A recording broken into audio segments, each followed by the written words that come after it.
ಶ್ರೀಗುರುಭ್ಯೋ ನಮಃ. ಹರಿ ಓಂ. ಸ್ವಸ್ತಿ ಶ್ರೀರಸ್ತು ಮೇ ಶಸ್ತಂ ನಿಸ್ತುಲಾ ನಿಸ್ತುಲಾತ್ ಪುನಃ ವಸ್ತುನೋ ಅವಸ್ತುನೋ ನಿತ್ಯಂ ಸಮಸ್ತೌ ವ್ಯಸ್ತಯೋ ಗತಃ ಯಯೈವೇದಂ ಸಚ್ಚಿನ್ನಿರುಪಮನಿಜಾನಂದನಿರತಂ ಪರಬ್ರಹ್ಮಾಪ್ಯಾದೋ ಗುಣಸಮತನೋರಾಪ್ಯ ಸೃಜತಿ ಅವತ್ಯತ್ತಿ ಪದಮಪಿ ನಯತ್ಯಸ್ತವಿಪದಃ ಪರಬ್ರಹ್ಮಾಣಿ ಸಾನನ ವಿಜಯತೆ ಮಧ್ವರಿ ಸದಾ ಸ್ವಾಂತಸ್ಥಾನಂತಶಯ್ಯಾಯ ಪೂರ್ಣಜ್ಞಾನರಸಾರ್ಣಸೇ ಉತ್ತುಂಗವಾಕ್ತರಂಗಾಯ ಮಧ್ವದುಗ್ಧಾಬ್ಧಯೇ ನಮಃ. ವಿಷ್ಣುತೀರ್ಥಕಲ್ಪವೃಕ್ಷೋ ವಿಷ್ಣುತೀರ್ಥಶ್ಚ ಕಾಮಧುಕ್ ಚಿಂತಾಮಣಿರ್ವಿಷ್ಣುತೀರ್ಥೋ ಯತೀಂದ್ರಃ ಸರ್ವಕಾಮದಃ. ತಪಸ್ವಾಧ್ಯಾಯ ಶುಶ್ರೂಷಾ ಕೃಷ್ಣಪೂಜಾರತಂ ಮುನಿಂ ವಿಶ್ವೇಶಮಿಷ್ಟದಂ ವಂದೇ ಪರಿವ್ರಾಟ್ ಚಕ್ರವರ್ತಿನಂ. ಶ್ರೀಗುರುಭ್ಯೋ ನಮಃ. ಹರಿ ಓಂ. ಜನ್ಮಾದ್ಯಸ್ಯ ಯತೋನ್ಮಯಾದಿತರತಶ್ಚಾರ್ಥೇಷ್ವಭಿಜ್ಞಸ್ವರಾಟ್ ತೇನೇ ಬ್ರಹ್ಮಹೃದಾಯ ಆದಿಕವಯೇ ಮುಖ್ಯಂತಿ ಯಂ ಸೂರಯಃ. ತೇಜೋವಾರಿ ಮೃದಾಂ ಯಥಾ ವಿನಿಮಯೋ ಯತ್ರ ತ್ರಿಸರ್ಗೋ ಮೃಷಾ ಧಾಮ್ನಾ ಸ್ವೇನ ಸದಾ ನಿರಸ್ತಕುಹಕಂ ಸತ್ಯಂ ಪರಂ ಧೀಮಹಿ. ಶ್ರೀಗುರುಭ್ಯೋ ನಮಃ. ಹರಿ ಓಂ. ಅದ್ಯ ಕಥಾನುವಾದೇ ಸತಿ ಕಿಂಚಿತ್ ಪೂರ್ವಕಥಾನುವಾದಃ. ನಿನ್ನೆಯ ಪ್ರವಚನದಲ್ಲಿ ಪರಮಾತ್ಮನ ಸೃಷ್ಟಿಕ್ರಮ ಯಾವ ರೀತಿಯಾಗಿ, ಪರಮಾತ್ಮನ ಯಾವ ಯಾವ ಅಂಗಾಂಗಗಳಿಂದಾಗಿ ಯಾರ್ಯಾರು ಹುಟ್ಟಿದರು ಅಂತ ನಾವು ನೋಡಿದ್ವಿ.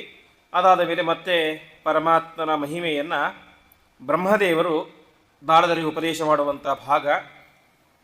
ಅವರು ಹೇಳ್ತಾರೆ, ಪರಮಾತ್ಮ ಅವನ ಮೂರು ಅಂಶಗಳು ಯಾವುದು ಅಂತಂದರೆ, ಪರಮಾತ್ಮನೇ ಒಂದು ರೂಪದಿಂದಾಗಿ ತನ್ನ ತಲೆ ಮೇಲೆ ಹೊತ್ತಿದ್ದಾನೆ ಅಂತೆ. ಅನಂತಾಸನ, ಶ್ವೇತದ್ವೀಪ, ವೈಕುಂಠ ಅಂತ. ಅಮೃತಂ ಕ್ಷೇಮಂ ಅಭಯಂ ತ್ರಿಮೂರ್ಧ್ನಃ ಅಧಾಯಿ ಮೂರ್ಧಸು ಅಂತ. ಪರಮಾತ್ಮ ಈ ಮೂರು ಲೋಕಗಳನ್ನು ತಾನೇ ತನ್ನ ಮೂರ್ಧಾದಲ್ಲಿ ತಲೆ ಮೇಲೆ ಹೊತ್ತಿದ್ದಾನೆ.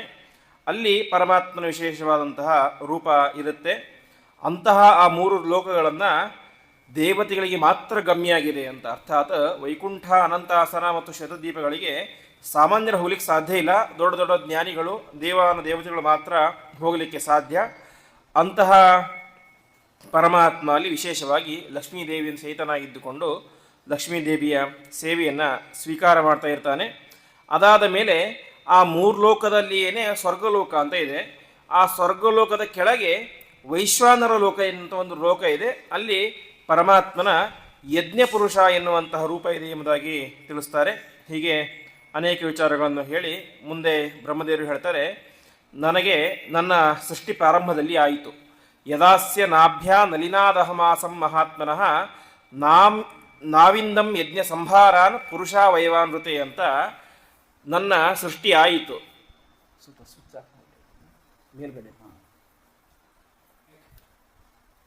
ಆ ರೀತಿಯಾಗಿ ಸೃಷ್ಟಿಯಾದಾಗ ನನಗೆ ಏನು ಕಾಣಿಸಿತು, ಪರಮಾತ್ಮನ ಅವಯವ ಮಾತ್ರ ಕಾಣಿಸಿತು, ಬೇರೆ ಯಾವುದು ಕೂಡ ಕಾಣಿಸ್ತಿಲ್ಲ ಅಂತ. ಆ ಸಂದರ್ಭದಲ್ಲಿ ನಾನು ಪರಮಾತ್ಮನನ್ನು ಪ್ರಾರ್ಥನೆ ಮಾಡಿದಾಗ ಅನೇಕ ರೀತಿಯಾದಂತಹ ಅವಯವಗಳಿಂದಾಗಿ ನಾನು ಪರಮಾತ್ಮನ ಪೂಜೆಯನ್ನು ಮಾಡಿದೆ ಎಂಬುದಾಗಿ ಅನೇಕ ವಿಚಾರಗಳನ್ನು ಹೇಳಿ ಮುಂದೆ ಹೇಳ್ತಾನೆ, ನಾರಾಯಣೇ ಭಗವತಿ ತದಿದಂ ವಿಶ್ವಮಾಹಿತಂ ಗೃಹೀತ ಮಾಯೋರು ಗುಣೆ ಸರ್ಗಾದಾವ್ ಅಗುಣೇ ಸ್ವತಃ ಅಂತ.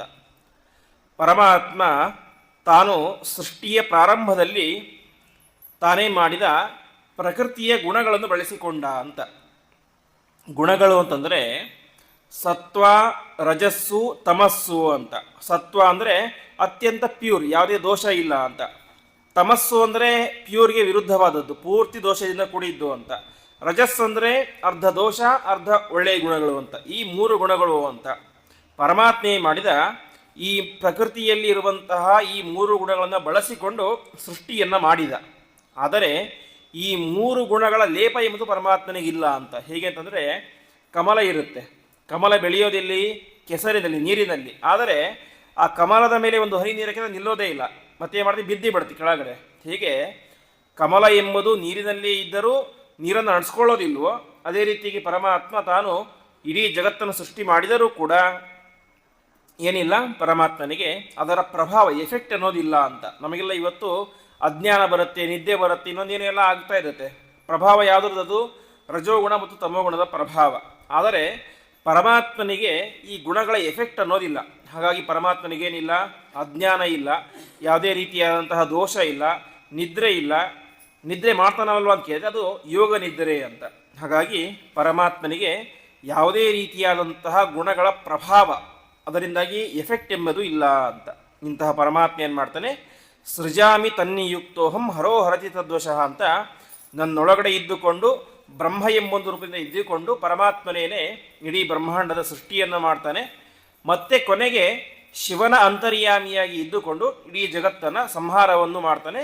ಮಧ್ಯದಲ್ಲಿ ತಾನೇ ವಿಷ್ಣು ರೂಪದಿಂದಾಗಿ ತಾನು ಜಗತ್ತಿನ ಸ್ಥಿತಿಯನ್ನು ಮಾಡ್ತಾನೆ. ಒಟ್ಟಿನಲ್ಲಿ ಇದರಿಂದ ಅರ್ಥ ಆಗುವಂಥ ಅಂಶ ಏನಂದರೆ, ಸೃಷ್ಟಿಕರ್ತ ಬ್ರಹ್ಮ, ಲಯಕರ್ತ ಶಿವ ಮತ್ತು ಸ್ಥಿತಿಕರ್ತ ಮಾತ್ರ ವಿಷ್ಣು ಅಂತ ಅರ್ಥ ಅಲ್ಲ. ಸೃಷ್ಟಿ, ಸ್ಥಿತಿ, ಸಂಹಾರ ಮೂರನ್ನೂ ಕೂಡ ಪರಿಪೂರ್ಣವಾಗಿ ಮಾಡುವಂಥವನು ಯಾರು?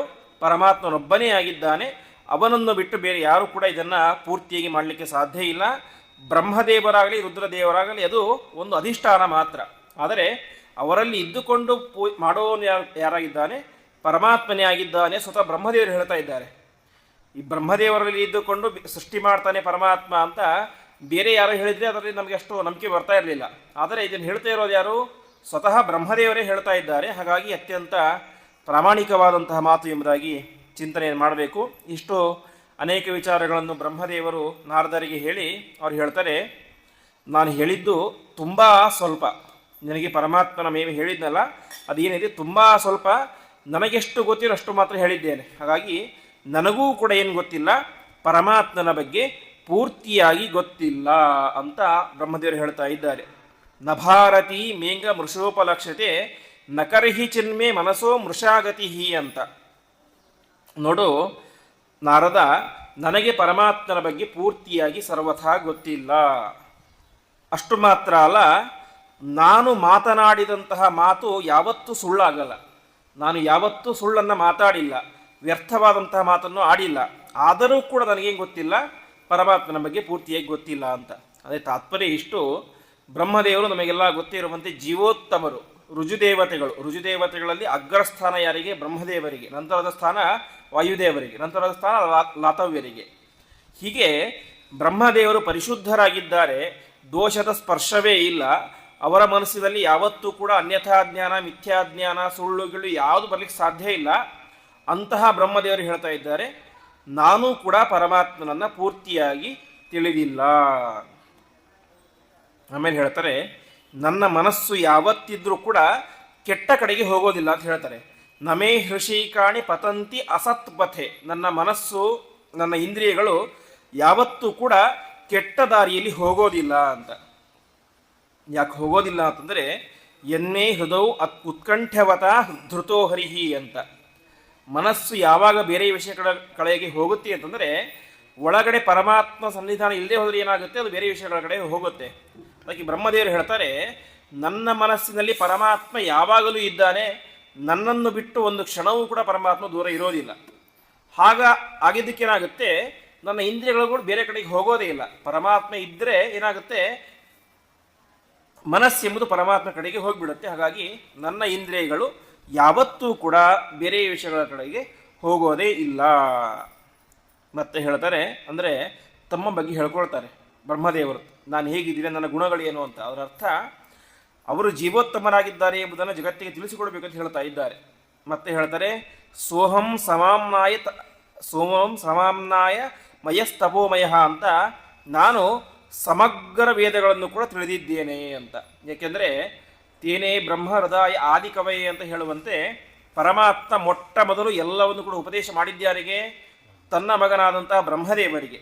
ಹಾಗಾಗಿ ಬ್ರಹ್ಮದೇವರು ಹೇಳ್ತಾರೆ, ನಾನು ಎಲ್ಲ ವೇದಗಳನ್ನು ಕೂಡ ತಿಳಿದಿದ್ದೇನೆ. ಅಷ್ಟು ಮಾತ್ರ ಅಲ್ಲ, ತಪೋಮಯ, ನಾನು ಬಹಳ ದೊಡ್ಡ ತಪಸ್ವಿಯಾಗಿದ್ದೇನೆ ಅಂತ. ಯಾಕೆಂದರೆ ಬ್ರಹ್ಮದೇವರು ಮೊದಲು ಮಾಡಿದ್ದೇ ತಪಸ್ಸನ್ನು ಅಂತೆ. ಯಾಕೆಂದರೆ ಅವರಿಗೆ ಹುಟ್ಟಿದ ತಕ್ಷಣ ಯಾರು ಏನಂತ ಗೊತ್ತಾಗಲಿಲ್ಲ, ಸುತ್ತಲೂ ಕೂಡ ಬರೀ ನೀರಿದೆ. ಆವಾಗ ಏನು ಮಾಡ್ತಾರೆ, ತಪಸ್ಸನ್ನು ಮಾಡ್ತಾರೆ, ಆವಾಗ ಪರಮಾತ್ಮ ಪ್ರತ್ಯಕ್ಷನಾಗ್ತಾನೆ ಅಂತ ಬರುತ್ತೆ. ಹಾಗಾಗಿ ನಾನು ಎಂಥವನು?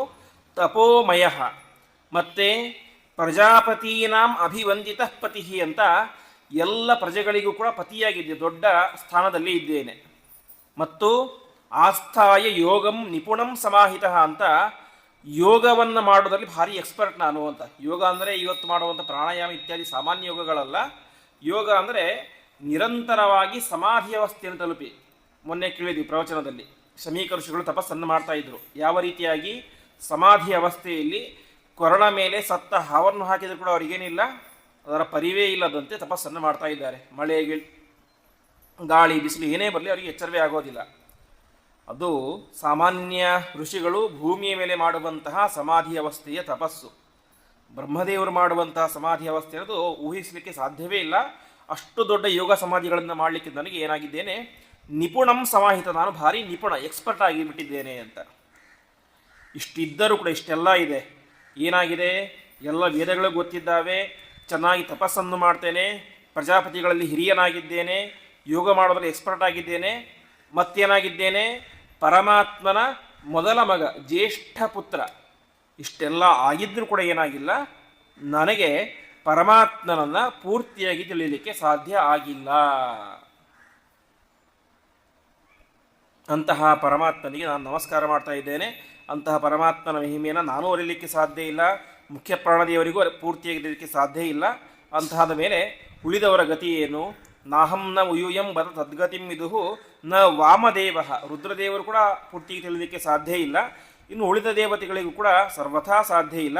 ಒಟ್ಟಿನಲ್ಲಿ ಹಿಂದೆ ನಾನು ಹೇಳಿದಂತೆ ಲಕ್ಷ್ಮೀದೇವಿಗೂ ಕೂಡ ಪರಮಾತ್ಮನ ಬಗ್ಗೆ ಪೂರ್ತಿಯಾಗಿ ತಿಳಿಯಲಿಕ್ಕೆ ಸಾಧ್ಯ ಇಲ್ಲ. ಅಂತಹ ಅನಂತ ಗುಣ ಪರಿಪೂರ್ಣನಾದಂಥವರು ಪರಮಾತ್ಮ ಅಂತ. ಸರಿ, ಪೂರ್ತಿಯಾಗಿ ತಿಳಿಯಲಿಕ್ಕೆ ಸಾಧ್ಯ ಆದ ತಕ್ಷಣ ಕೈ ಬಿಟ್ಬಿಡ್ಬೇಕಂತ ಹೇಳಿದ್ರೆ ಸರ್ವಥಾ ಕೈ ಬಿಡಬಾರ್ದು ಅಂತ. ಮತ್ತೇನು ಮಾಡಬೇಕು, ಯಸ್ಯಾವತಾರ ಕರ್ಮಾಣಿ ಗಾಯಂತಿ ಹಸ್ಮದಾದಯ ಅಂತ, ನಮ್ಮ ಯೋಗ್ಯತೆಗೆ ಅನುಗುಣವಾದಂತಹ ಪರಮಾತ್ಮನ ತತ್ವವನ್ನು ಅವಶ್ಯವಾಗಿ ತಿಳಿಯಲೇಬೇಕು. ತಿಳಿದಿದ್ದನ್ನು ಹೇಳಬೇಕು, ಒಬ್ಬನೇ ಇದ್ದಾಗ ಸ್ಮರಣೆ ಮಾಡಬೇಕು. ಹೀಗೆ ಒಟ್ಟಿನಲ್ಲಿ ಏನೇ ಒಂದು ಪರಮಾತ್ಮನ ಬಗ್ಗೆ ನಮಗೆ ಜ್ಞಾನ ಬಂದರೆ ಮೂರನ್ನು ಪ್ರಧಾನವಾಗಿ ಮಾಡಬೇಕು ಅಂತ. ಅದು ನಮಗೆ ಗೊತ್ತಿದ್ದರೂ ಕೂಡ ಹೇಳುವಂಥ ವ್ಯಕ್ತಿಗಳು ಸಿಕ್ಕಾಗ ಅದನ್ನು ಮತ್ತೆ ಮತ್ತೆ ಕೇಳಬೇಕು. ಕೇಳುವಂಥ ವ್ಯಕ್ತಿಗಳು ಇದ್ದಾಗ ಹೇಳಬೇಕು. ಇಬ್ಬರೂ ಇಲ್ಲ, ನಾನೊಬ್ಬನೇ ಇದ್ದೇನೆ ಅಂತ ಹೇಳಿದ್ರೆ ಅವಾಗೇ ಮಾಡಬೇಕು, ಸ್ಮರಣೆಯನ್ನು ಮಾಡಬೇಕು. ಹೀಗೆ ಒಟ್ಟಿನಲ್ಲಿ ಶ್ರವಣ, ಕೀರ್ತನ ಮತ್ತು ಸ್ಮರಣ ಇದನ್ನು ನಿರಂತರವಾಗಿ ಮಾಡ್ತಾ ಇದ್ದಾಗ ಏನಾಗುತ್ತೆ, ಆ ಪರಮಾತ್ಮನ ವಿಚಾರ ನಮಗೆ ಗಟ್ಟಿಯಾಗ್ತಾ ಹೋಗುತ್ತೆ ಅಂತ. ಒಂದು ಮಾತಿದೆ, ಒಬ್ಬ ವಿದ್ಯಾರ್ಥಿ ತಾನು ಅಧ್ಯಯನ ಮಾಡಿದಂಥ ವಿಚಾರ ಅವನಿಗೆ ಯಾವಾಗ ಪೂರ್ತಿಯಾಗಿ ಗಟ್ಟಿಯಾಗಿ ಹೃದ್ಗತವಾಗುತ್ತೆ ಅಂತ. ಅದಕ್ಕೆ ಹೇಳ್ತಾರೆ ಆಚಾರ್ಯಾತ್ ಪಾದಮಾದತ್ತೆ ಅಂತ. ಅವನು ಅಧ್ಯಯನ ಮಾಡ್ತಾನೆ, ಪಾಠ ಎಲ್ಲ ಕಲಿತಾನೆ, ಒಂದು ವರ್ಷ ಆಗುತ್ತೆ, ಪರೀಕ್ಷೆ ಕೊಡ್ತಾನೆ, ಪಾಸ್ ಆಗ್ತಾನೆ, ನೆಕ್ಸ್ಟ್ ಕ್ಲಾಸಿಗೆ ಹೋಗ್ತಾನೆ. ಆವಾಗದು ಅವನಿಗೆಷ್ಟು ಅರ್ಥ ಆಗಿರುತ್ತೆ ಅಂದರೆ 25% ಮಾತ್ರ ಅಂತೆ. ಮತ್ಯಾವಾಗ ಪಾದಂ ಶಿಷ್ಯ ಸ್ವಮೇಧಯ, ಮುಂದೆ ತಾನು ವಿಚಾರ ಮಾಡಿ ಮಾಡಿ ಚಿಂತನೆ ಮಾಡಿ ಮಾಡಿ ಇನ್ನಷ್ಟು 25% ಅರ್ಥ ಆಗುತ್ತೆ. ಸೊ ಅಷ್ಟೆಷ್ಟಾಯಿತು, 50%. ಮತ್ತು ಪಾದಂ ಸ ಬ್ರಹ್ಮಚಾರಿಭ್ಯ, ಇನ್ನು ಉಳಿದ 25 ಭಾಗ ತನ್ನ ಸಹಾಧ್ಯಾಯಿಗಳೊಂದಿಗೆ ಚಿಂತನೆ ಮಾಡಿ ಮಾಡಿ ಇನ್ನೂ 25%. ಮುಂದಿನ 25% ಯಾವಾಗ, ಪಾದಂ ಕಾಲಕ್ರಮೇಣ ಅಂತ ಮುಂದೆ ಪಾಠ ಪ್ರವಚನ ಮಾಡ್ತಾ ಮಾಡ್ತಾ ಮಾಡ್ತಾ ಕಾಲಕ್ರಮೇಣ ಯಾವತ್ತೂ ಒಂದು ದಿವಸ ಪೂರ್ತಿ ಅರ್ಥ ಆಗುತ್ತೆ ಅಂತ. ಹಾಗಾಗಿ ನಾನು ಅಧ್ಯಯನ ಮಾಡಿದೆ, 100ಕ್ಕೆ 99 ಮಾರ್ಕ್ಸ್ ಬಂತು ಅಂದ ತಕ್ಷಣ ನಮಗೆ ಆ ವಿಚಾರ ಪೂರ್ತಿಯಾಗಿ ಹೃದ್ಗತವಾಗಿರೋದಿಲ್ಲ.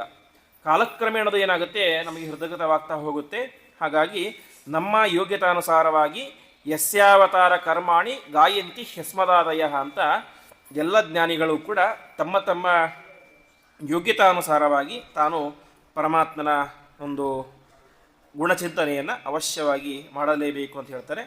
ಇಷ್ಟಾದ ಮೇಲೆ ಪರಮಾತ್ಮನ 25 ಅವತಾರಗಳು, ಅದರ ಬಗ್ಗೆ ಸಂಕ್ಷಿಪ್ತವಾದಂತಹ ಒಂದು ಚಿಂತನೆಯನ್ನು ಈ ಒಂದು ಭಾಗವತ ದ್ವಿತೀಯ ಸ್ಕಂದದಲ್ಲಿ ಕೊಡ್ತಾ ಹೋಗ್ತಾರೆ. ಅದರಲ್ಲಿ ಪರಮಾತ್ಮ ತಾನು ಸೃಷ್ಟಿಯಾದ ಮೇಲೆ ಮೊದಲು ತಾಳಿದಂತಹ ರೂಪ ಯಾವುದು ಅಂತಂದರೆ ಆದ್ಯೋ ಅವತಾರ ಪುರುಷಃ ಪರಸ್ಯ ಅಂತ. ಪರಮಾತ್ಮನ ಮೊದಲ ಅವತಾರ ಯಾರು, ಪರಮಪುರುಷ ಎನ್ನುವಂತಹ ಅವತಾರ ಪರಮಾತ್ಮನ ಅವತಾರ.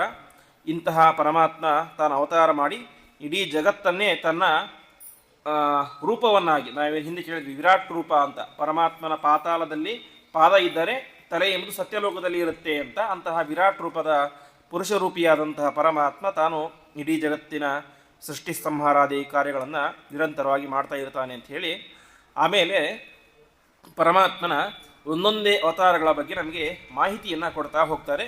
ಅದರಲ್ಲಿ ಮೊದಲು ಹೇಳುವ ಇದನ್ನು ಬ್ರಹ್ಮದೇವರು ಉಪದೇಶ ಮಾಡ್ತಾರೆ.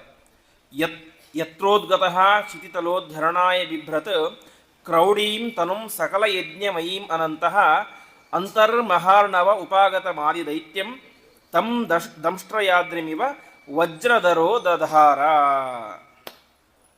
ಪರಮಾತ್ಮ ಮಾಡಿದಂತಹ ಮೊದಲ ಅವತಾರ ಅಂತಂದರೆ ಅದು ವರಾಹಾವತಾರ.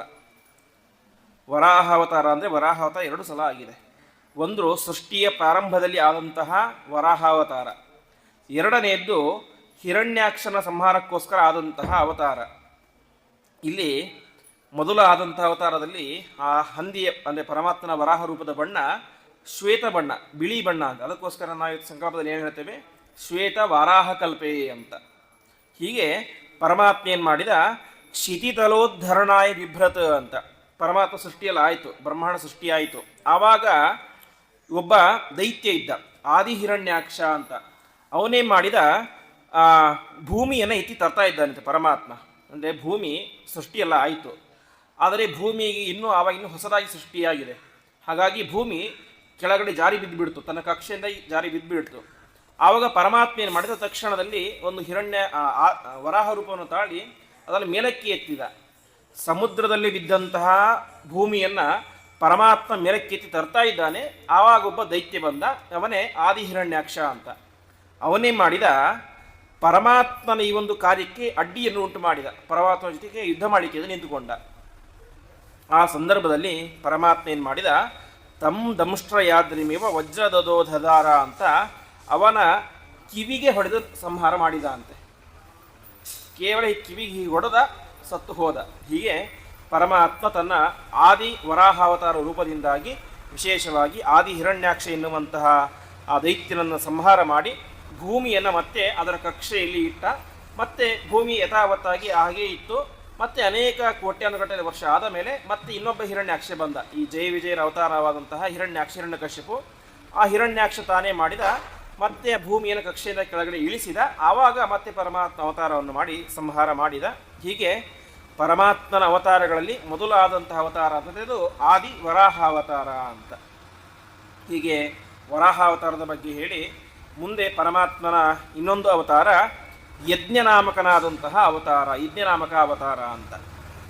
ಜಾತೋ ರುಚೇ ರಜನಯತ್ ಸುಯಶಾ ಸುಯಜ್ಞ ಆಕೂತಿ ಸೂನು ರಮರಾನತ ದಕ್ಷಿಣಾಯಾಂ ಲೋಕತ್ರಯಸ್ಯ ಮಹತೀಂ ಅಹರತ್ಸ್ಯ ಆರ್ತಿಂ ಸ್ವಯಂಭುವೇನ ಮನಿನ ಹರಿರಿತ್ಯನೋಕ್ತಃ ಅಂತ. ಯಜ್ಞನಾಮಕನಾಗಿ ಪರಮಾತ್ಮ ಅವತಾರ ಮಾಡ್ತಾ ಇದ್ದಾನೆ. ಎಲ್ಲಿ ಅವತಾರ ಮಾಡಿದ ಅಂತಂದರೆ ಸ್ವಯಂಭುವ ಮನುಗಳು ಅಂತ, ಪ್ರಾರಂಭದ ಮನುಗಳು. ಆ ಸ್ವಯಂಭುವ ಮನುಗಳಲ್ಲಿ ಒಟ್ಟು 3 ಜನ ಹೆಣ್ಣು ಮಕ್ಕಳು ಅವರಿಗೆ, ಆಕೂತಿ, ದೇವಹೂತಿ ಮತ್ತು ಪ್ರಸೂತಿ ಅಂತ. ದೇವಹೂತಿ ದೇವಿಯಲ್ಲಿ ನಮಗೆ ಗೊತ್ತಿರುವಂತೆ ಸಾಕ್ಷಾತ್ ಪರಮಾತ್ಮ ಕಪಿಲನಾಮಕನಾಗಿ ಅವತಾರ ಮಾಡ್ತಾ ಇದ್ದಾನೆ. ಅದಾದ ಮೇಲೆ ಈ ಆಕೂತಿ ದೇವಿ ಅಂತ, ಆಕೂತಿ ದೇವಿಯಲ್ಲಿ ಪರಮಾತ್ಮ ಏನು ಮಾಡಿದ, ಯಜ್ಞನಾಮಕನಾಗಿ ಅವತಾರ ಮಾಡ್ತಾ ಇದ್ದಾನೆ. ಅಂದರೆ ಆಕೂತಿ ದೇವಿಯ ಗಂಡ ಯಾರು, ಅವರು ರುಚಿ ಪ್ರಜಾಪತಿಗಳು ಅಂತ. ರುಚಿ ಪ್ರಜಾಪತಿಗಳು ಮತ್ತು ಆಕೂತಿ ದೇವಿಯಲ್ಲಿ ಪರಮಾತ್ಮ ಯಜ್ಞನಾಮಕನಾಗಿ ಅವತಾರ ಮಾಡ್ತಾ ಇದ್ದಾನೆ. ಇಲ್ಲಿ ಒಂದು ಸಂದರ್ಭ ಏನಾಗಿತ್ತು ಅಂತಂದರೆ, ಮದುವೆ ಆಗಬೇಕು ರುಚಿ ಪ್ರಜಾಪತಿಗಳದ್ದು ಮತ್ತು ಆಕೂತಿ ದೇವಿಯದ್ದು. ಆವಾಗ ಸ್ವಯಂಭೂಮನುಗಳು ಒಂದು ನಿಯಮವನ್ನು ಮಾಡ್ತಾರೆ, ನೋಡಿ ನಾಳೆ ನಿಮ್ಮಲ್ಲಿ ಹುಟ್ಟುವಂತಹ ಗಂಡು ಮಗು ನನಗೆ ಕೊಡಬೇಕು ಅಂತ ಕೇಳ್ತಾರೆ ಅಂತೆ. ಯಾಕೆ ಅಂತಂದರೆ ಹಿಂದಿನ ಕಾಲದಲ್ಲಿ ಒಂದು ನಿಯಮ ಇತ್ತು, ಯಾರಿಗೆ ಗಂಡು ಸಂತಾನ ಇರೋದಿಲ್ಲ, ಬರೀ ಹೆಣ್ಣು ಮಕ್ಕಳು ಮಾತ್ರ ಹುಟ್ಟಿರ್ತಾರೆ, ಅವರು ತಮ್ಮ ಮಗಳನ್ನು ಮದುವೆ ಮಾಡಿ ಕೊಡಬೇಕಾದ್ರೆ ರೂಲ್ಸ್ ಆಗ್ತಾ ಇದ್ರು ಅಂತ. ಏನಂತ, ನಿಮ್ಮಲ್ಲಿ ಹುಟ್ಟುವಂಥ ಗಂಡು ಮಗು ನನಗೆ ಕೊಡಬೇಕು ಅಂತ. ಯಾಕೆಂದರೆ ನಾನು ಗಂಡು ಮಗು ಇಲ್ಲ ಅಂತ. ಅದಕ್ಕೆ ಪುತ್ರಿಕಾ ಪುತ್ರ ಧರ್ಮ ಅಂತ ಹೆಸರು, ತನ್ನ ಮೊಮ್ಮಗನನ್ನು ಮಗನನ್ನಾಗಿ ಮಾಡಿಕೊಳ್ಳೋದು ಅಂತ. ಹಾಗೆ ಇವರೇ ಮಾಡಿದರು. ಸ್ವಯಂಭೂಮನುಗಳು ಕೂಡ ರುಚಿ ಪ್ರಜಾಪತಿಗೆ ಹೇಳ್ತಾರೆ, ನಾನು ನನ್ನ ಮಗಳನ್ನು ನಿಮಗೆ ಕೊಟ್ಟು ಮದುವೆ ಮಾಡ್ತೇನೆ, ಆದರೆ ನಿಮ್ಮಲ್ಲಿ ಹುಟ್ಟುವಂಥ ಗಂಡು ಮಗು ನನಗೆ ಕೊಡಬೇಕು ಅಂತ ಹೇಳ್ತಾರೆ ಅಂತೆ. ಅದಕ್ಕೆ ಸರಿ ಅಂತ ಹೇಳಿಬಿಡ್ತಾರೆ. ಇಲ್ಲಿ ಒಂದು ಸಂದೇಹ ಬರುತ್ತೆ, ಸ್ವಯಂಭೂಮನುಗಳಿಗೆ ಆಲ್ರೆಡಿ 2 ಗಂಡು ಮಕ್ಕಳಿದ್ದರು, ಉತ್ತಾನಪಾದ ಮತ್ತು ಪ್ರಿಯವ್ರತ ಅಂತ. ಸೊ ಆಲ್ರೆಡಿ 2 ಗಂಡು ಮಕ್ಕಳಿದ್ದಾರೆ. ಗಂಡು ಮಕ್ಕಳು ಇಲ್ಲದೇ ಇರುವಂಥವ್ರು ಮಾಡುವಂಥ ಕೆಲಸ ಏನು, ಪುತ್ರಿಕಾ ಪುತ್ರ ಧರ್ಮವನ್ನು. ಗಂಡು ಮಕ್ಕಳು ಇದ್ದರೂ ಕೂಡ ಈ ರೀತಿಯಾಗಿ ಯಾಕೆ ಮಾಡಿದ್ರು ಅಂತ ಪ್ರಶ್ನೆ ಬರುತ್ತೆ. ಅದಕ್ಕೆ ಹೇಳ್ತಾರೆ, ಸ್ವಯಂಭೂಮನುಗಳು ಬಹಳ ದೊಡ್ಡ ಜ್ಞಾನಿಗಳು. ಅವರಿಗೆ ಗೊತ್ತಿತ್ತು ಅಂತೆ, ನಾಳೆ ನನ್ನ ಮಗಳಲ್ಲಿ ಸಾಕ್ಷಾತ್ ಪರಮಾತ್ಮನೇ ಮಗನಾಗಿ ಹುಟ್ಟುತ್ತಾನೆ ಅಂತ. ಹಾಗಾಗಿ ಪರಮಾತ್ಮನನ್ನ ಮಗನನ್ನಾಗಿ ಪಡೆಯಬೇಕು ಎನ್ನುವಂತಹ ಒಂದು ಹಂಬಲದಿಂದಾಗಿ ಅವರೇ ಮಾಡಿದರು. ಆ ರೀತಿಯಾದಂತಹ ವರವನ್ನು ಮಾತನ್ನು ಹೇಳ್ತಾರೆ. ಅದಕ್ಕೆ ಅವರು ಕೂಡ ಹಾಗೆ ಆಗಲಿ ಅಂತ ಹೇಳ್ತಾರೆ. ಹೀಗೆ ಅಂತಹ ರುಚಿ ಪ್ರಜಾಪತಿ ಮತ್ತು ಆಕೂತಿ ದೇವಿಯರಲ್ಲಿ ಪರಮಾತ್ಮ ಯಜ್ಞನಾಮಕನಾಗಿ ಅವತಾರ ಮಾಡ್ತಾ ಇದ್ದಾನೆ. ಮತ್ತು ಆ ಯಜ್ಞನಾಮಕ ಪರಮಾತ್ಮನ ಪತ್ನಿಯಾಗಿ ದಕ್ಷಿಣ ಅಂತ, ಅಂದರೆ ಅದಕ್ಕೋಸ್ಕರವೇ ಇವತ್ತೇನು ಯಜ್ಞ ಯಾಗಾದಿಗಳನ್ನು ಮಾಡ್ತೀವೋ ಅಲ್ಲಿ ದಕ್ಷಿಣೆಯನ್ನು ಅವಶ್ಯವಾಗಿ ಕೊಡಲೇಬೇಕು ಅಂತ ಅದನ್ನು ತಿಳಿಸ್ಲಿಕ್ಕೋಸ್ಕರವೇ ಪರಮಾತ್ಮ ಯಜ್ಞನಾಮಕನಾಗಿ ಅವತಾರ ಮಾಡಿದ. ಅವನ ಜೊತೆಗೆ ಲಕ್ಷ್ಮೀದೇವಿ ದಕ್ಷಿಣ ಎನ್ನುವ ಹೆಸರಿನಿಂದಾಗಿ ಅವತಾರ ಮಾಡಿದಳು. ಹಾಗಾಗಿ ಯಜ್ಞ ಪೂರ್ತಿಯಾಗೋದು ಯಾವಾಗ? ದಕ್ಷಿಣಾದಿಂದಲೇನೆ ಎಂಬುದಾಗಿ ಶಾಸ್ತ್ರ ಹೇಳ್ತಾ ಇದೆ. ಹೀಗೆ ದಕ್ಷಿಣಾದೇವಿಯಲ್ಲಿ ಪರಮಾತ್ಮ ಮದುವೆ ಆಗ್ತಾ ಇದ್ದಾನೆ. ಅದಾದ ಮೇಲೆ ಏನಾಯಿತು, ಒಂದು ಸಲ ಎಲ್ಲ ಅನೇಕ ವರ್ಷಗಳಾಯಿತು ಹುಟ್ಟಿ ಎಲ್ಲ ಆದಮೇಲೆ. ಆವಾಗ ಸ್ವಯಂಭೂ ಮನುಗಳು ಒಂದು ದಿವಸ ತಪಸ್ಸನ್ನು ಮಾಡ್ತಾ ಇದ್ರು. ತಪಸ್ಸು ಮಾಡ್ತಾ ಇರಬೇಕಾದ್ರೆ ಏನಾಯಿತು, ಅನೇಕ ಜನ ದೈತ್ಯರು ಬಂದು ಆಕ್ರಮಣವನ್ನು ಮಾಡ್ತಾರೆ ಅಂತೆ. ಸ್ವಯಂಭೂಮನುಗಳನ್ನು ತಿನ್ನಲಿಕ್ಕೆ ಅಂತ ಬಂದುಬಿಡ್ತಾರೆ ಅಂತೆ. ಆ ರೀತಿಯಾಗಿ ಆದಾಗ ಅಲ್ಲಿ ಸ್ವಯಂಭೂಮನುಗಳು ಏನು ಮಾಡ್ತಾರೆ, ವಿಶೇಷವಾಗಿ ಪರಮಾತ್ಮನ ಸ್ತೋತ್ರವನ್ನು ಮಾಡ್ತಾರೆ. ಆವಾಗ ಅವರ ಬಾಯಿಂದ ಬಂದಂತಹ ಮಂತ್ರವೇನೆ ಇವತ್ತು ಪ್ರಸಿದ್ಧವಾದಂತಹ ಈಶಾವಾಸ್ಯೋಪನಿಷತ್ತು ಅಂತ. 10 ಉಪನಿಷತ್ತುಗಳು ಪ್ರಧಾನವಾದದ್ದು. ಅದರಲ್ಲಿ ಮೊದಲ ಉಪನಿಷತ್ತು ಈಶಾವಾಸ್ಯೋಪನಿಷತ್ತು. ಆ ಈಶಾವಾಸ್ಯೋಪನಿಷತ್ತಿಗೆ ದ್ರಷ್ಟಾದರು ಯಾರು ಅಂತಂದರೆ ಈ ಒಂದು ಸ್ವಯಂಭೂ ಮನುಗಳು. ಆವಾಗ ಅವರ ಬಾಯಿಂದ ಬಂದಂತಹ ಮಾತೇನೆ 20 ಶ್ಲೋಕ ಇರುವಂತಹ ಮಂತ್ರಗಳಿರುವಂತಹ ಈಶಾವಾಸ್ಯೋಪನಿಷತ್ತು ಅಂತ. ಈಶಾವಾಸ್ಯವಿದಂ ಸರ್ವಂ ಯತ್ಕಿಂಚ ಜಗತ್ಯಾಂ ಜಗತ್ ತೇನ ತ್ಯಕ್ತೇನ ಭುಂಜೀತಾ ಮಾಗದ ಸಿದ್ಧನಂ ಅಂತ ವಿಸ್ತಾರವಾದಂತಹ ಒಂದು ಉಪನಿಷತ್ತು. ಹೀಗೆ ಪರಮಾತ್ಮ ಯಜ್ಞನಾಮಕನಾಗಿ ಅವತಾರವನ್ನು ಮಾಡಿ ತನ್ನ ತಾತನಾದಂತಹ ಮತ್ತು ಆ ಮನ್ವಂತರಕ್ಕೆ ಅಧಿಪತಿಯಾದಂತಹ ಸ್ವಯಂಭೂಮನುಗಳನ್ನು ರಕ್ಷಣೆ ಮಾಡಿದ ಅಂತ. ಅದಾದ ಮೇಲೆ ಪರಮಾತ್ಮನ ಇನ್ನೊಂದು ರೂಪ ಕಪಿಲ ರೂಪ ಅಂತ. ಸ್ವಯಂಭೂ ಮನುವಿನ ಒಂದು ಭಾಗ್ಯ ಎಷ್ಟು ಅಂದರೆ, ಸ್ವಯಂಭೂ ಮನುವಿನ ಮಕ್ಕಳಲ್ಲಿ ಇಬ್ಬರಿಗೆ ಸಾಕ್ಷಾತ್ ಪರಮಾತ್ಮನ ಮಗನಾಗಿ ಹುಟ್ಟಿಬಿಟ್ಟ. ದೇವಹೂತಿ ದೇವಿಯಲ್ಲಿ ಕಪಿಲನಾಗಿ, ಆಕೂತಿ ದೇವಿಯಲ್ಲಿ ಇವನಾಗಿ, ಯಾರು ಯಜ್ಞನಾಮಕನಾಗಿ. ಹೀಗೆ ಇಬ್ಬರು ಪರಮಾತ್ಮನ ರೂಪಗಳನ್ನು ಮೊಮ್ಮಕ್ಕಳನ್ನಾಗಿ ಪಡೆಯುವಂತಹ ದೊಡ್ಡ ಭಾಗ್ಯ ಅದು ಅವನಿಗಿತ್ತು ಅಂತ. ಮುಂದಿನ ರೂಪ ಕಪಿಲ ರೂಪ. ಜಜ್ಞೇಚ ಕರ್ದಮಗೃಹೇ ದ್ವಿಜ ದೇವಹೂತ್ಯಾಂ ಸ್ತ್ರೀಭಿಃ ಸಮಂ ನವಭಿರಾತ್ಮಗತಿಂ ಸ್ವಮಾತ್ರೆ ಊಚೇಯ ಆತ್ಮಶಮಲಂ ಗುಣಸಂಗ ಪಂಕ ಅಸ್ಮಿನ್ ವಿಧೂಯ ಕಪಿಲಃ ಸ್ವಗತಿಂ ಪ್ರಪೇದೆ ಅಂತ ಹೇಳ್ತಾರೆ. ದೇವಹೂತಿ ದೇವಿಯ ಪತಿ ಯಾರು ಅಂತಂದರೆ ಕರ್ದಮ ಪ್ರಜಾಪತಿ ಅಂತ. ರುಚಿ ಪ್ರಜಾಪತಿಯ ಹೆಂಡತಿ ಆಕೂತಿ ದೇವಿ, ಕರ್ದಮ ಪ್ರಜಾಪತಿಯ ಹೆಂಡತಿ ದೇವಹೂತಿ ದೇವಿ. ಹೆಸರೇನೋಳದು ದೇವಹೂತಿ ಅಂತ. ಹೂತಿ ಅಂದರೆ ಹಡಿಯೋದು ಅಂತ, ಪ್ರಸವ ಹಡಿಯೋದು ಅಂತ. ಇವಳು ಯಾರನ್ನು ಹಡಿದಳು? ಸಾಕ್ಷಾತ್ ದೇವರನ್ನೇ ಹಡಿದಳು. ಹಾಗಾಗಿ ಇವಳಿಗೆ ದೇವಹೂತಿ ಎಂಬುದಾಗಿ ಹೆಸರು. ಹೀಗೆ ಅಲ್ಲಿ ಏನಾಗಿತ್ತು, ಒಟ್ಟು 9 ಜನ ಹೆಣ್ಣು ಮಕ್ಕಳು ಹುಟ್ಟಿರ್ತಾರೆ ಇವರಿಗೆ, ಕರ್ದಮ ಪ್ರಜಾಪತಿಗಳಿಗೆ ಮತ್ತು ದೇವಹೂತಿ ದೇವಿಗೆ. ಕೊನೆಗೆ ಅವರಿಗೆ ವೈರಾಗ್ಯ ಬಂದುಬಿಡುತ್ತೆ ಕರ್ದಮ ಪ್ರಜಾಪತಿಗಳಿಗೆ. ನನಗಿನ್ನು ಈ ಸಂಸಾರ ಸಾಕು, ಹೆಂಡತಿ ಮಕ್ಕಳು ಯಾವುದೂ ಬೇಡ, ನಾನು ಎಲ್ಲವನ್ನು ಕೂಡ ಬಿಟ್ಟು ಕಾಡಿಗೆ ಹೋಗಿ ತಪಸ್ಸನ್ನು ಮಾಡ್ತೇನೆ ಅಂತ ಹೆಂಡತಿ ಹತ್ರ ಹೇಳ್ತಾರೆ ಅಂತೆ. ಆವಾಗ ಹೆಂಡತಿ ಹೇಳ್ತಾಳೆ, ನೀವೇನು ಕಾಡಿಗೆ ಹೋಗಿ ತಪಸ್ಸನ್ನು ಮಾಡ್ತೀರಿ, ನನ್ನ ಗತಿ ಏನು ಅಂತ. ಮನೆಯಲ್ಲಿ 9 ಜನ ಹೆಣ್ಣು ಮಕ್ಕಳಿದ್ದಾರೆ, ನಾನಿನ್ನೂ ಚಿಕ್ಕವಳು, ನನ್ನ ಗತಿ ಏನು, ಮುಂದೆ ಹೆಣ್ಣು ಮಕ್ಕಳ ಗತಿ ಏನು ಅಂತ ಪ್ರಾರ್ಥನೆ ಮಾಡ್ತಾಳೆ ಅಂತೆ. ಆವಾಗ ಅವರು ಹೇಳ್ತಾರೆ, ನಿನಗೊಬ್ಬ ಗಂಡು ಮಗು ಹುಟ್ಟುತ್ತಾನೆ, ಹುಟ್ಟಿದಾಗ ನಾನು ಈ ಮನೆಯನ್ನು ಬಿಟ್ಟು ಹೋಗ್ತೇನೆ ಅಂತ ಹೇಳ್ತಾರೆ ಅಂತೆ. ಹಾಗೆ ಹುಟ್ಟಿದಂಥವನೇನೆ ಕಪಿಲ ರೂಪಿಯಾದಂತಹ ಪರಮಾತ್ಮ. ಕಪಿಲ ರೂಪಿಯಾದಂತಹ ಪರಮಾತ್ಮ ವಿಶೇಷವಾಗಿ ಮುಂದೆ 3ನೇ ಸ್ಕಂದದಲ್ಲಿ ಬರುತ್ತೆ ಕಪಿಲ ಗೀತೆ ಅಂತ. ತನ್ನ ತಾಯಿಗೆ ವಿಶೇಷವಾದಂತಹ ತತ್ವದ ಉಪದೇಶವನ್ನು ಮಾಡಿ ತನ್ನ ತಾಯಿಯನ್ನು ಉದ್ಧಾರ ಮಾಡಿದ ಎಂಬುದಾಗಿ ತಿಳಿಸ್ತಾ ಇದ್ದಾರೆ. ಹೀಗೆ ಪರಮಾತ್ಮನ ಒಂದು ರೂಪ ಕಪಿಲ ಎನ್ನುವಂತಹ ರೂಪ. ಮುಂದೆ ಪರಮಾತ್ಮನ ಇನ್ನೊಂದು ರೂಪ ದತ್ತ ಎನ್ನುವಂತಹ ರೂಪ ಅಂತ. ದತ್ತ ಎನ್ನುವಂತಹ ರೂಪ ಹೇಗೆ ಅಂತಂದರೆ, ಅತ್ರೇರಪತ್ಯಮಭಿಕಾಂಕ್ಷತ ಆಹ ತುಷ್ಟಃ ದತ್ತೋ ಮಯಾಹಮಿತಿ ಯದ್ ಭಗವಾನ್ ಸ ದತ್ತಃ ಯತ್ಪಾದ ಪಂಕಜ ಪರಾಗ ಪವಿತ್ರ ದೇಹ ಯೋಗರ್ಧಿಮಾಪುರಮಯಿಂ ಯದೋ ಹೈಹೋ ಯಾದ್ಯಾಹ ಅಂತ ಅತ್ರಿ ಎಂಬಂತಹ ಋಷಿಗಳಿದ್ದರು. ಅತ್ರಿ ಮತ್ತು ಅನಸೂಯ ಅಂತ ದಂಪತಿಗಳು. ಅವರ ಹೆಸರು ಕೂಡ ಅನ್ವರ್ಥಕವಾದಂಥ ಹೆಸರು. ಅತ್ರಿ ಅಂದರೆ ತ್ರಿ ಅಂದರೆ ಏನು, ಕಾಮ, ಕ್ರೋಧ, ಲೋಭ ಅಂತ. ಅವರಲ್ಲಿ ಆ ಮೂರೂ ಇರಲಿಲ್ಲ ಅಂತೆ. ಯಾರಲ್ಲಿ ತ್ರಿ ಇರಲಿಲ್ವೋ ಅವನು ಅತ್ರಿ ಅಂತ ಹೇಳ್ತಾರೆ. ಆಮೇಲೆ ಅನಸೂಯ, ಅಸೂಯ ಅಂದ್ರೇನು, ಜಲಸ್. ಆ ಅನಸೂಯ ದೇವಿಗೆ ಯಾರ ಮೇಲೂ ಯಾವತ್ತೂ ಕೂಡ ಅಸೂಯೆ ಎಂಬುದೇ ಇರಲಿಲ್ಲ. ಅಸೂಯೆಯನ್ನು ಗೆದ್ದಂತಹ ಹೆಣ್ಣು, ಹಾಗಾಗಿ ಅವಳ ಹೆಸರು ಅನಸೂಯ ಅಂತ. ಹೀಗೆ ಅತ್ರಿ ಮತ್ತು ಅನಸೂಯ ದಂಪತಿಗಳಿಗೆ ಇದಾಯಿತು. ಇಲ್ಲೇನಾಯಿತು, ಅನಸೂಯ ಯಾರು ಅಂತಂದರೆ ಕಪಿಲರೂಪಿ ಪರಮಾತ್ಮನ ಅಕ್ಕ. 9 ಜನ ಮಕ್ಕಳಿದ್ದಲ್ಲ, ಅವರಲ್ಲಿ ಒಬ್ಬಳು ಅನಸೂಯ ಅಂತ. ಅವಳಿಗೆ ಆಸೆ ಆಯಿತು ಅಂತೆ, ನನ್ನ ತಾಯಿ ಎಷ್ಟು ಪುಣ್ಯವಂತೆ, ಸಾಕ್ಷಾತ್ ಪರಮಾತ್ಮನನ್ನೇ ಮಗನನ್ನಾಗಿ ಪಡೆದಿದ್ದಾಳೆ, ಹಾಗಾಗಿ ನಾನು ಕೂಡ ಪರಮಾತ್ಮನ ಮಗನನ್ನಾಗಿ ಪಡಿಬೇಕು ಅಂತ ಅವಳಿಗೆ ಆಸೆ ಉಂಟಾಯಿತು. ತಕ್ಷಣ ಇಬ್ಬರು ಕೂಡ ತಪಸ್ಸನ್ನು ಮಾಡಲಿಕ್ಕೆ ಶುರು ಮಾಡ್ತಾರೆ. ಯಾರು, ಅತ್ರಿ ಮತ್ತು ಅನಸೂಯ ದಂಪತಿಗಳು ತಪಸ್ಸನ್ನು ಮಾಡ್ತಾರೆ.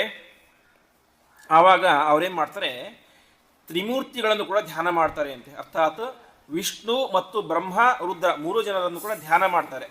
ಆವಾಗ ಅವರಿಗೆ ಒಲಿದಂತಹ ಪರಮಾತ್ಮ ಪ್ರತ್ಯಕ್ಷನಾದಾಗ ಕೇಳ್ತಾರೆ ಅಂತೆ, ಪರಮಾತ್ಮ ನನಗೆ ನಿನಗೆ ಸಮಾನನಾದಂತಹ ಮಗ ಬೇಕು ಅಂತ ಹೇಳ್ತಾರೆ ಅಂತೆ. ಅಂದರೆ ಅವರಿಗೆ ಸ್ವಲ್ಪ ಸಂಕೋಚ ಆಗುತ್ತೆ ಅಂತೆ. ಸರ್ವೋತ್ತಮನಾದಂಥ ಪರಮಾತ್ಮ ಬಂದಿದ್ದಾನೆ, ಅವನ ಎದುರುಗಡೆ ಹೋಗಿ ಪರಮಾತ್ಮ ನೀನೇ ನನಗೆ ಮಗನಾಗಿ ಹುಟ್ಟು ಅಂದರೆ ಅದು ಸಂಕೋಚ ಆಗುತ್ತೆ ಅಂತ ಅವರೇನು ಮಾಡ್ತಾರೆ, ನಿನಗೆ ಸಮಾನನಾದಂತಹ ಮಗವನನ್ನು ನನಗೆ ಕೊಡು ಅಂತ ಹೇಳ್ತಾರೆ ಅಂತೆ.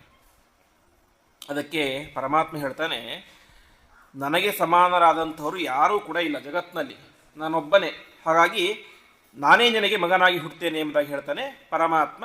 ಅದಕ್ಕೋಸ್ಕರವೇ ದತ್ತ ಅಂದ್ರೇನು, ತನ್ನನ್ನೇ ತಾನು ಕೊಟ್ಟ ಅಂತ. ಹಾಗಾಗಿ ಆ ಪರಮಾತ್ಮ ಹೆಸರು ದತ್ತಾತ್ರೇಯ ಎಂಬುದಾಗಿ ಹೇಳ್ತಾರೆ. ಆ ಸಂದರ್ಭದಲ್ಲಿ ಮುಂದೆ ಈ ಕಥೆ ಎಲ್ಲ ಬರುತ್ತೆ. ದತ್ತಾತ್ರೇಯ ಅಂದರೆ ಆ ಪರಮಾತ್ಮ ದತ್ತನಾಗಿ ಹುಟ್ಟಿದ, ಆಮೇಲೆ ಬ್ರಹ್ಮದೇವರ ಮಗನಾಗಿ ಹುಟ್ಟಬೇಕು. ಆದರೆ ಬ್ರಹ್ಮದೇವರಿಗೇನಿಲ್ಲ, ಬ್ರಹ್ಮಣೋ ನಾವತಾರೋಸ್ತಿ ಅಂತ ಬ್ರಹ್ಮದೇವರಿಗೆ ಭೂಮಿಯ ಮೇಲೆ ಅವತಾರ ಎಂಬುದು ಇಲ್ಲ. ಅದಕ್ಕೋಸ್ಕರ ಏನು ಮಾಡಿದರು, ಚಂದ್ರದಲ್ಲಿ ತಮ್ಮ ಒಂದು ಆವೇಶವನ್ನು ಇಟ್ಟು ಅಲ್ಲಿ ಅವತಾರ ಮಾಡಿದರು. ಆವಾಗ ಚಂದ್ರ ಏನು ಮಾಡಿದ, ಅತ್ರಿ ಋಷಿಗಳ ಕಣ್ಣಿಂದಾಗಿ ಹುಟ್ಟಿದ ಅಂತೆ. ಅದಕ್ಕೋಸ್ಕರವೇ ನಾವು ಇದರಲ್ಲಿ ಹೇಳ್ತೇವೆ, ಚಂದ್ರನಿಗೆ ಅರ್ಘ್ಯಕರವನ್ನು ಕೊಡಬೇಕಾದ್ರೆ ಕ್ಷೀರೋದಾರಣವ ಸಂಭೂತ ಅತ್ರಿ ನೇತ್ರ ಸಮುದ್ಭವ ಗ್ರಹಣಾರ್ಗಮಯ ದತ್ತಂ ಅಂತ. ಅಲ್ಲಿ ನಾನು ಹೇಳಿದಂತೆ ದೇವಾನ ಬಹುಧಾ ಜನಿಹಿ ಅಂತ, ದೇವತೆಗಳಿಗೆ ಒಂದೇ ಸಲ ಹುಟ್ಟೋದು ಅಂತಿಲ್ಲ, ಅನೇಕ ಸಲ ಹುಟ್ಟುತ್ತಾರೆ. ಪರಮಾತ್ಮನ ಕಣ್ಣಿನಿಂದಾಗಿ ಚಂದ್ರ ಹುಟ್ಟಿದ, ಚಂದ್ರ ಹುಟ್ಟಿದ. ಯಾವುದರಿಂದ? ಚಂದ್ರಮ ಮನಸೋ ಜಾತಃ, ಪರಮಾತ್ಮನ ಮನಸ್ಸಿಂದಾಗಿ ಚಂದ್ರ ಹುಟ್ಟಿದ. ಆಮೇಲೆ ಎಲ್ಲಿ ಹುಟ್ಟಿದ? ಸಮುದ್ರ ಮಥನ ಸಂದರ್ಭದಲ್ಲಿ ಹುಟ್ಟಿದ. ಯಾತಕ್ಕೋಸ್ಕರ? ರುದ್ರದೇವರ ತಲೆಯಲ್ಲಿ ವಿಷ ಪೂರ್ತಿಯಾದಾಗ ಅಲ್ಲಿ ತಣ್ಣಗಾಗಲಿ ಅಂತ ಅಲ್ಲಿ ಹುಟ್ಟಿದ. ಮತ್ತಿವಾಗ ಅತ್ರಿ ಋಷಿಗಳ ಕಣ್ಣಿಂದಾಗಿ ಹುಟ್ಟುತ್ತಾ ಇದೆ. ಹೀಗೆ ಪರಮಾತ್ಮ ಅನೇಕ ದೇವತೆಗಳು ಅನೇಕ ಸಲ ಹುಟ್ಟುತ್ತಾರೆ. ಹಾಗೆ ಇಲ್ಲೂ ಕೂಡ ಹುಟ್ಟಿದರು. ಹೀಗೆ ಅವರಾಯಿತು. ಅದಾದ ಮೇಲೆ 3ನೇವರು ಯಾರು? ರುದ್ರದೇವರು ದೂರ್ವಾಸರಾಗಿ ಅವತಾರ ಮಾಡ್ತಾ ಇದ್ದಾರೆ. ದೂರ್ವಾಸರು ಅಂದರೆ ಹೆಸರೇ ಹೇಳುವಂತೆ ಅವರು ಎಲ್ಲಿ ವಾಸ ಮಾಡ್ತಾರೋ ಅವರಿಗೆ ಭಾರಿ ಕಷ್ಟ ಅಂತೆ. ಕಷ್ಟ ಅಂದರೆ ಅನರ್ಥ ಅಂತ ಅರ್ಥ ಅಲ್ಲ, ತುಂಬ ಅವರು ಸಿಟ್ಟಿನ ಪ್ರತಿರೂಪ. ಹಾಗಿರಬೇಕು ಹೀಗಿರಬೇಕು ಅಂತ ಯಾವಾಗಲೂ ಕೂಡ ಸಿಟ್ಟಿನಲ್ಲಿ ಇರ್ತಾರೆ. ಹಾಗಾಗಿ ಎಲ್ಲಿ ಅವರು ವಾಸ ಮಾಡಿದರೆ ದುಃಖ ಆಗುತ್ತೋ ಅವರು ದೂರ್ವಾಸರು ಅಂತ ಅವರ ಹೆಸರಲ್ಲಿ ಅರ್ಥವನ್ನು ಹೇಳ್ತಾರೆ. ಹೀಗೆ ಪರಮಾತ್ಮ ದತ್ತಾತ್ರೇಯನಾಗಿ ಅಲ್ಲಿ ಅವತಾರವನ್ನು ಮಾಡ್ತಾ ಇದ್ದಾನೆ. ಇವತ್ತು ಅನೇಕ ಕಡೆ ಆ ದತ್ತಾತ್ರೇಯದ ರೂಪವನ್ನು ವಿಚಿತ್ರವಾಗಿ ಚಿಂತನೆಯನ್ನು ಮಾಡ್ತಾರೆ. ಅವರ ಮುಂದೆ 4 ನಾಯಿಗಳನ್ನು ಕಟ್ಟಿ ಆ 4 ನಾಯಿಗಳು ವೀರದ ಪ್ರತಿರೂಪ ಹಾಗೆ ಹೀಗೆಂತ ಚಿಂತನೆಯನ್ನು ಮಾಡ್ತಾರೆ. ಆದರೆ ಆ ರೀತಿಯಾಗಿ ವೈಷ್ಣವರಾದಂಥವರು ಸರ್ವಥಾ ಚಿಂತನೆಯನ್ನು ಮಾಡಬಾರ್ದು. ಪರಮಾತ್ಮನ ಅತ್ಯಂತ ಶುದ್ಧವಾದಂತಹ ರೂಪ ದತ್ತ ರೂಪ. ಅಂತಹ ಪರಮಾತ್ಮನ ಕೈಗೆ ನಾಯಿಯನ್ನು ಕೊಟ್ಟು ಹಿಡ್ಕೊಂಡು ಅದು ಸರ್ವಥಾ ರೀತಿಯಾಗಿ ಚಿಂತನೆ ಮಾಡಬಾರ್ದು. ಅಂತಹ ಪರಮಾತ್ಮ ದತ್ತನಾಗಿ ಅತ್ರಿ ಮತ್ತು ಅನಸೂಯ ದಂಪತಿಗಳಲ್ಲಿ ತಾನು ಅವತಾರವನ್ನು ಮಾಡಿದ.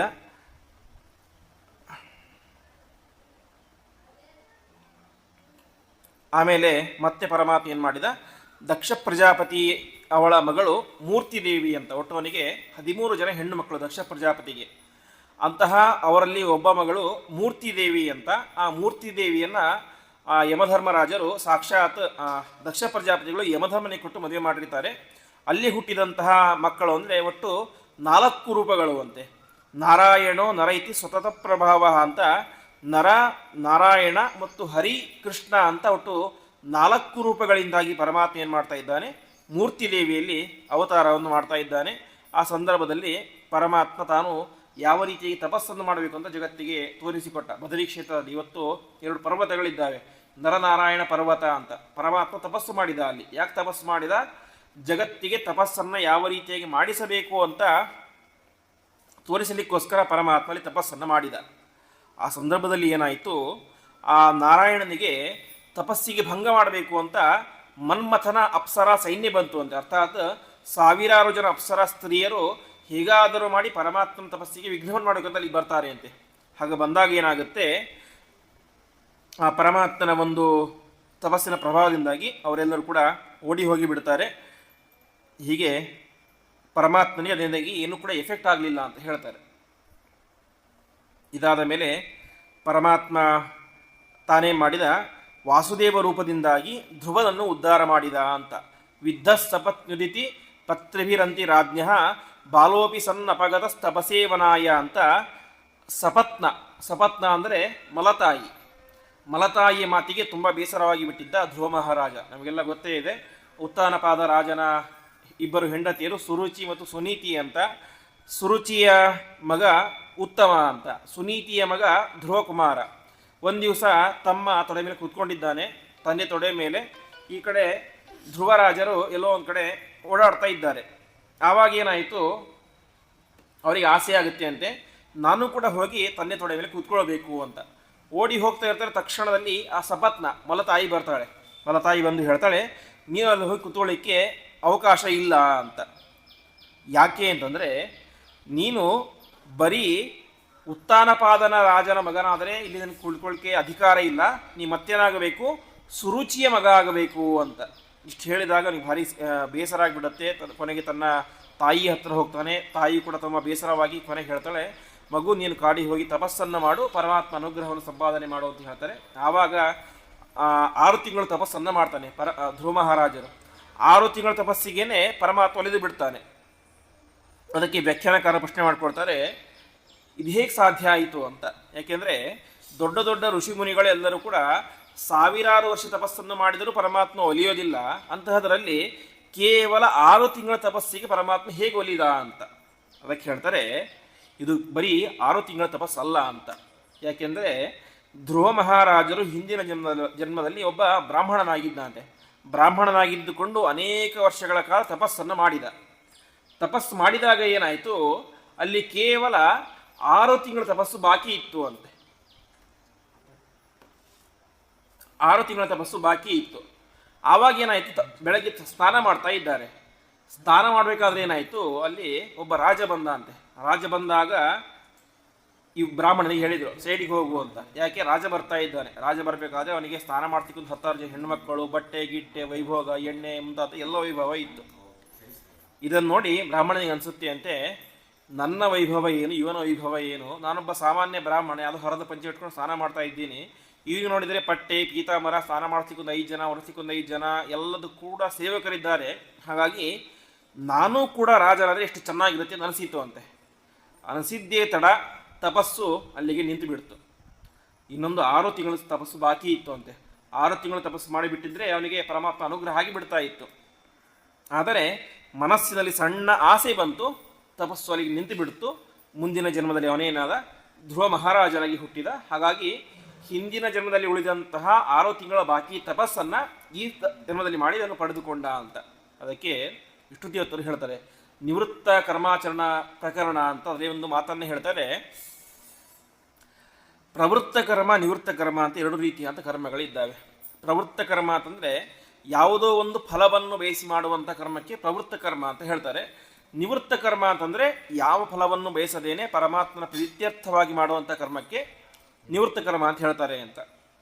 ಪ್ರವೃತ್ತ ಕರ್ಮಕ್ಕೆ ಫಲ ಯಾವುದು? ಸ್ವರ್ಗ ಮುಂತಾದಂಥವುಗಳೇ ಫಲ. ನಿವೃತ್ತ ಕರ್ಮಕ್ಕೆ ಮೋಕ್ಷ ಎಂಬಂಥ ಫಲ. ನಿವೃತ್ತ ಕರ್ಮವನ್ನು ಇಲ್ಲಿ ಡಿಫ್ರೆನ್ಸ್ ಇದೆ. ಪ್ರವೃತ್ತ ಕರ್ಮವನ್ನು 10% ಮಾಡ್ತೀವಿ.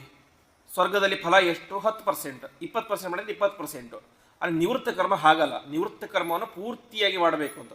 ಪೂರ್ತಿಯಾಗಿ ಮಾಡಿದಾಗ ಮಾತ್ರ ಏನಾಗುತ್ತೆ, ಮೋಕ್ಷ ಸಾಧ್ಯ ಆಗುತ್ತೆ ಅಂತ. ಅದಕ್ಕೆ ವಿಷ್ಣು ಪ್ರಶ್ನೆ ಮಾಡ್ಕೊಳ್ತಾರೆ ವ್ಯಾಖ್ಯಾನದಲ್ಲಿ, ಹಾಗಾದರೆ ಇದು ಹೇಗೆ ಸಾಧ್ಯ ಆಗುತ್ತೆ ಅಂತ.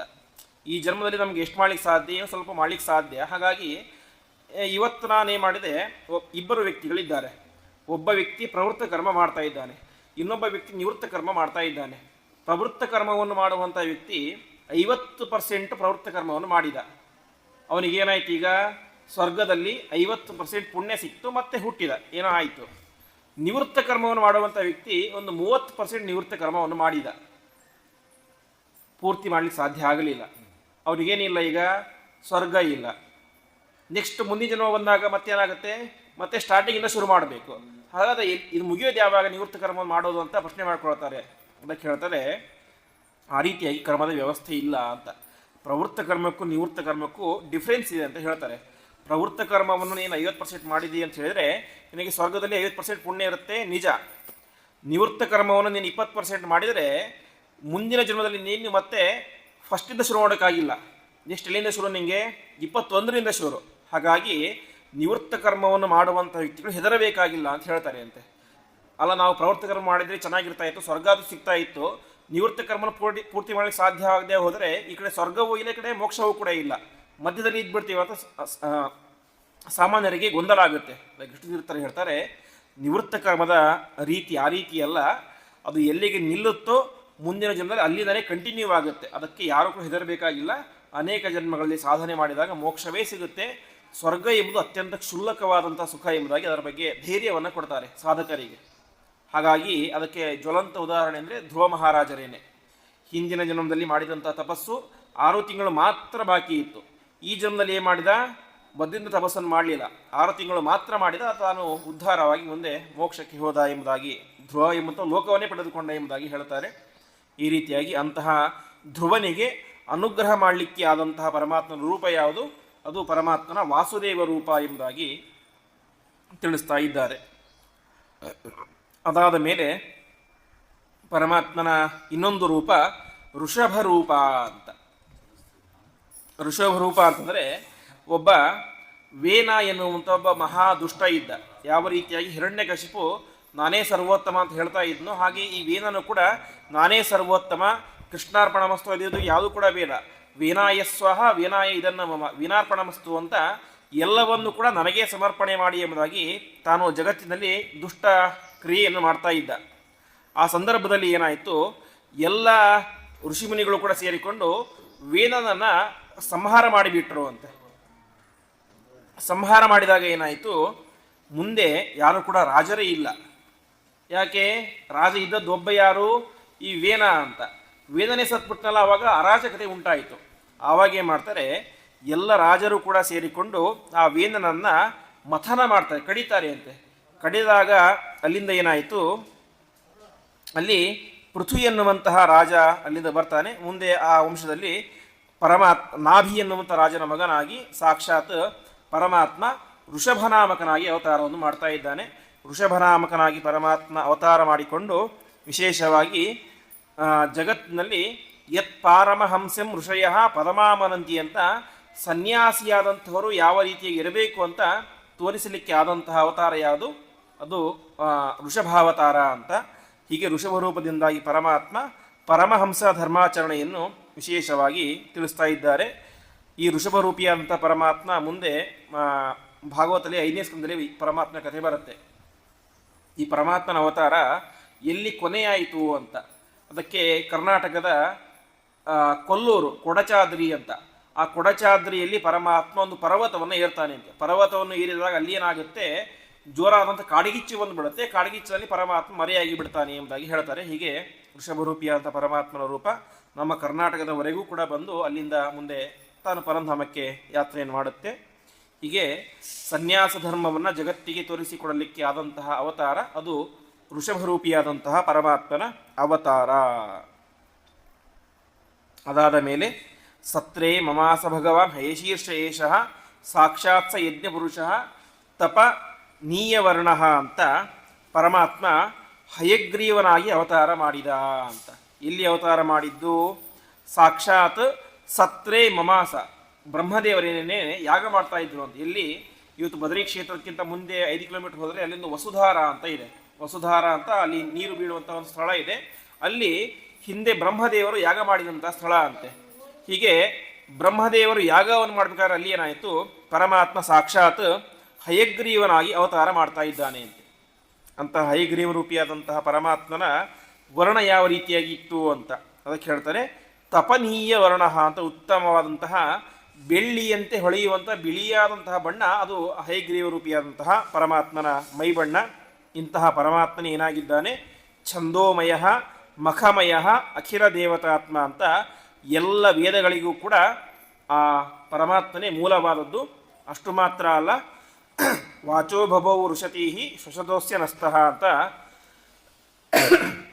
ಆ ಹಯಗ್ರೀವ ರೂಪಿಯಾದಂತಹ ಪರಮಾತ್ಮ ಉಸಿರಾಟವನ್ನು ಮಾಡಬೇಕಾದರೆ ಆ ಪರಮಾತ್ಮನ ಉಸಿರಿನಿಂದಾಗಿ ಸಮಸ್ತ ವೇದಗಳು ಕೂಡ ಅಲ್ಲಿ ಆವಿರ್ಭಾವವಾದವು ಎಂಬುದಾಗಿ ತಿಳಿಸ್ತಾ ಇದ್ದಾರೆ. ಅದಾದ ಮೇಲೆ ಹಯಗ್ರೀವನೆಂಬಂತಹ ದೈತ್ಯ ಅಲ್ಲಿ ಒಬ್ಬ ಇದ್ದ. ಆ ಹಯಗ್ರೀವ ಎಂಬಂಥ ದೈತ್ಯನನ್ನು ಕೂಡ ಪರಮಾತ್ಮ ತಾನೇ ಮಾಡಿದ, ಮತ್ಸ್ಯನಾಗಿ ಅವತಾರ ಮಾಡಿ ಸಂಹಾರ ಮಾಡಿದ ಅಂತ. ಮತ್ಸ್ಯನಾಗಿ ಸಂಹಾರವನ್ನು ಮಾಡಿ ತಾನು ಆ ಸಮುದ್ರ ಜಲದಲ್ಲಿ, ನಾವೆಲ್ಲ ಕೇಳ್ತೇವೆ ಪ್ರಿಯವ್ರತ ಮಹಾರಾಜನ ಕತೆ, ಪ್ರಳಯ ಕಾಲದಲ್ಲಿ ಪ್ರಿಯವ್ರತ ಮಹಾರಾಜನ ಹತ್ತಿರ ಮತ್ಸ್ಯರೂಪಿಯ ಅಂತ ಪರಮಾತ್ಮ ಬರ್ತಾನೆ. ಬಂದು ವಿಶೇಷವಾಗಿ ಅವನಿಗೆ ಆ ಪ್ರಳಯದ ಎಲ್ಲ ಜಲವನ್ನು ಕೂಡ ಅವನಿಗೆ ತೋರಿಸ್ತಾನೆ ಎಂಬುದಾಗಿ ತಿಳಿಸ್ತಾ ಇದ್ದಾರೆ. ಹೀಗೆ ಪರಮಾತ್ಮ ಮತ್ಸ್ಯನಾಗಿ ಅವತಾರ ಮಾಡ್ತಾ ಇದ್ದಾನೆ. ಒಂದೇ ನಿಮಿಷ. ಆಮೇಲೆ ಪರಮಾತ್ಮ ಕೂರ್ಮನಾಗಿ ಅವತಾರ ಮಾಡಿದ. ಕೂರ್ಮನಾಗಿ ಯಾವಾಗ ಅವತಾರ ಮಾಡಿದ ಅಂದರೆ ನಮಗೆಲ್ಲ ಗೊತ್ತೇ ಇರುವಂತೆ ಸಮುದ್ರ ಮಥನ, ದೇವತೆಗಳಿಗೆ ಮತ್ತು ದಾನವರಿಗೆ ಅಮೃತ ಸಿಗಲಿಕ್ಕೆ ಆದಂತಹ ಒಂದು ಅವತಾರ ಅದು ಕೂರ್ಮ ಅವತಾರ. ಆವಾಗ ಏನಾಯಿತು, ಎಲ್ಲರೂ ಕೂಡ ಸೇರಿಕೊಂಡು ಸಮುದ್ರ ಮಥನವನ್ನು ಮಾಡ್ತಾ ಇದ್ದಾರೆ. ಮಾಡಬೇಕಾದ್ರೆ ಏನಾಯಿತು, ಈ ಸಮಗ್ರವಾದಂತಹ ಮಂದರ ಪರ್ವತವೇನೆ ಮುಳುಗಲಿಕ್ಕೆ ಪ್ರಾರಂಭ ಆಯಿತು ಅಂತೆ. ಯಾಕೆಂದರೆ ಮಥನ ಮಾಡ್ತಿರುವಂಥವ್ರು ಯಾರು ಸಾಮಾನ್ಯರಲ್ಲ, ಮಹಾಪರಾಕ್ರಮಿಗಳಾದಂತಹ ದೇವತೆಗಳು ಮತ್ತು ದೈತ್ಯರು. ಹಾಗಾಗಿ ಎಲ್ಲರೂ ಕೂಡ ಸೇರಿ ಕಡೆಯಲಿಕ್ಕೆ ಪ್ರಾರಂಭ ಮಾಡಿದಾಗ ಆ ಒಂದು ಪರ್ವತ ಮುಳುಗಲಿಕ್ಕೆ ಶುರುವಾಯಿತು. ಆ ಸಂದರ್ಭದಲ್ಲಿ ಪರಮಾತ್ಮ ತಾನೇನು ಮಾಡಿದ, ಕೂರ್ಮ ಎನ್ನುವಂತಹ ರೂಪದಿಂದಾಗಿ, ಆಮೆಯ ರೂಪದಿಂದಾಗಿ ಅವತಾರವನ್ನು ಮಾಡಿ ಆ ಇಡೀ ಪರ್ವತವನ್ನು ಹೊತ್ತು ನಿಂತುಕೊಂಡ. ಅದರಿಂದಾಗಿ ಏನಾಯಿತು, ನಿದ್ರೇಕ್ಷಣ ಅದ್ರಿ ಪರಿವರ್ತಕ ಕಷಾಣ ಕಂಡೂಹು ಅಂತ ಪರಮಾತ್ಮನಿಗೆ ಏನೂ ಶ್ರಮ ಆಗಲಿಲ್ಲ ಅಂತೆ. ಮತ್ತೇನಾಯಿತು, ಅವನಿಗೆ ತುಂಬ ಸುಖ ಆಯಿತು ಅಂತ ಹೇಳ್ತಾರೆ. ಹೇಗೆ ಸುಖ ಅಂದರೆ, ಹೇಗೆ ಗಾಯ ಆಗಿರುತ್ತೆ, ಗಾಯ ಆದಾಗ ಕೆರೆದುಕೊಂಡ್ರೆ ಏನಾಗುತ್ತೆ, ಸ್ವಲ್ಪ ಏನೋ ಸುಖ ಆಗುತ್ತೆ. ಹಾಗೆ ಪರಮಾತ್ಮನ ಬೆನ್ನನ್ನು ತುರಿಸಿದಂತೆ ಆಯಿತು ಅಂತ ಇಡೀ ಸಮುದ್ರ ಮಥನದ ಕಾರ್ಯ. ಹೀಗೆ ಪರಮಾತ್ಮ ತಾನು ಕೂರ್ಮಾವತಾರವನ್ನು ಮಾಡ್ತಾ ಇದ್ದಾನೆ. ಅದಾದ ಮೇಲೆ ಪರಮಾತ್ಮ ಮಾಡಿದಂಥ ಇನ್ನೊಂದು ದಿವ್ಯವಾದಂತಹ ಅವತಾರ ಅದು ನರಸಿಂಹಾವತಾರ. ತ್ರೈವಿಷ್ಟಪೋರು ಭಯಹಾರಿ ನೃಸಿಂಹರೂಪಂ ಕೃತ್ವಾ ಭ್ರಮದ್ಭೃಕುಟಿ ದಂಷ್ಟ್ರ ಕರಾಳಭಕ್ತಂ ದೈತ್ಯೇಂದ್ರಮಾಶು ಗದಯಾಭಿ ಪದಂತ ಮಾರಾತ್ ದೂರವು ನಿಪಾತ್ಯ ವಿದದಾರ ನಖೈಹಿ ಸ್ಫುರಂತಂ. ಪರಮಾತ್ಮ ನರಸಿಂಹನಾಗಿ ಅವತಾರ ಮಾಡಿದ. ಯಾಕೆ ಅವತಾರ ಮಾಡಿದ? ತ್ರೈವಿಷ್ಟಪ ಉರು ಭಯಹಾರಿ ಅಂತ. ದೇವತೆಗಳಿಗೆಲ್ಲ ಭಾರೀ ಭಯ ಬಂದಿತ್ತು ಅಂತೆ. ಯಾಕೆಂದರೆ ಬ್ರಹ್ಮದೇವರು ವರವನ್ನು ಕೊಟ್ಟುಬಿಟ್ಟಿದ್ದಾರೆ ಹಿರಣ್ಯಕಶಿಪುವಿಗೆ, ನೀವು ಅದರಿಂದ ಸಾಯಬಾರ್ದು ಇದರಿಂದ ಸಾಯಬಾರ್ದು ಅಂತ. ಕೊನೆಗೆ ನಾನು ಸೃಷ್ಟಿ ಮಾಡಿದಂತಹ ಯಾವ ವಸ್ತುಗಳಿಂದಲೂ ಕೂಡ ಏನು ಬರಬಾರ್ದು, ಸಾವು ಬರಬಾರ್ದು ಅಂತ. ಇಲ್ಲೇನಾಯಿತು, ಎಲ್ಲ ದೇವಾನುದೇವತೆಗಳು ಕೂಡ ಯಾರ ಸೃಷ್ಟಿ? ಬ್ರಹ್ಮದೇವರ ಸೃಷ್ಟಿ. ಹಾಗಾಗಿ ಯಾರಿಂದಲೂ ಕೂಡ ಏನು ಸಾಧ್ಯ ಇಲ್ಲ, ಹಿರಣ್ಯಕಶಿಪುವನ್ನು ಸಂಹಾರ ಮಾಡಲಿಕ್ಕೆ ಸಾಧ್ಯ ಇಲ್ಲ.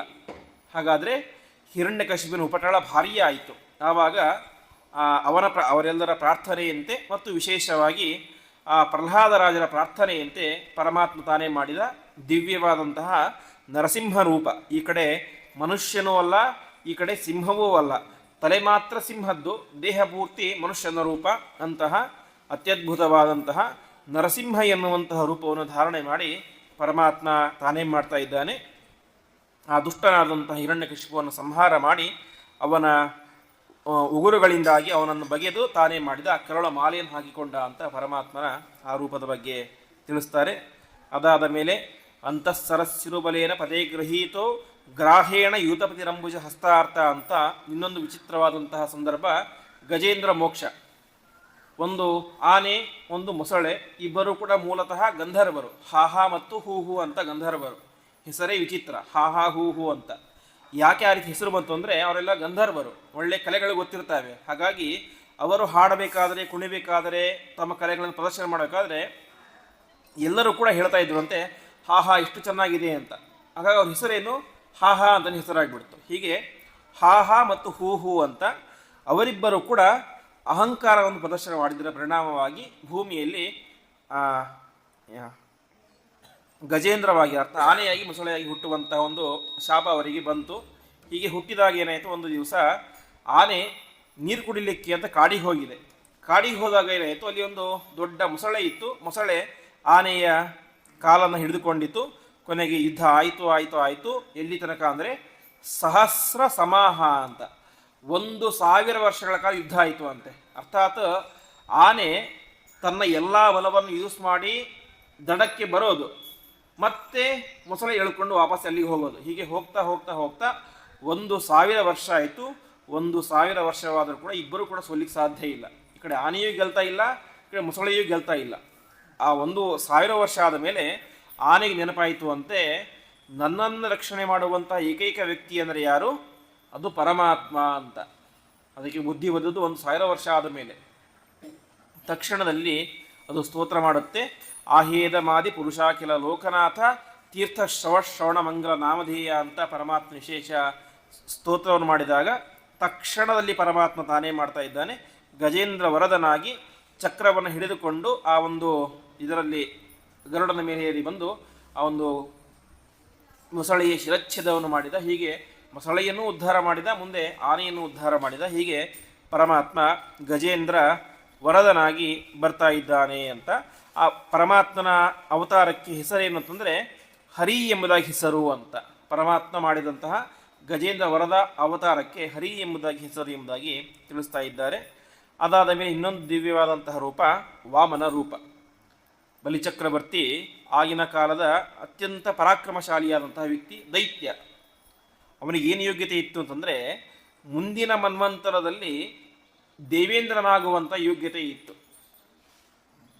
ಅದಕ್ಕೆ ಒಂದು ನಿಯಮ ಇದೆ. ಇಂದ್ರನಿಗೆ ಸಾಮಾನ್ಯವಾಗಿ ಶಕ್ರ ಅಂತ ಕರೀತಾರೆ.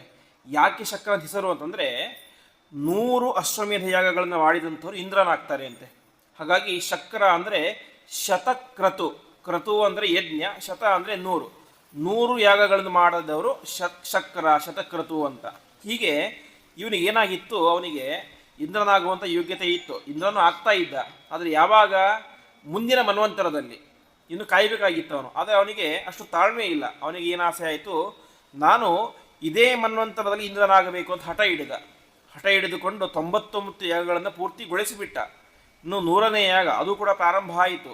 100ನೇ ಯಾಗ ಪ್ರಾರಂಭ ಆಗಿಬಿಟ್ರೆ ಇಡೀ ದೇವಲೋಕ ಏನಾಗ್ತಾ ಇತ್ತು, ಅಸುರರ ಕೈ ವಶವಾಗ್ತಾ ಇತ್ತು. ಯಾಕಂದರೆ ಇವನೊಬ್ಬ ದೈತ್ಯ.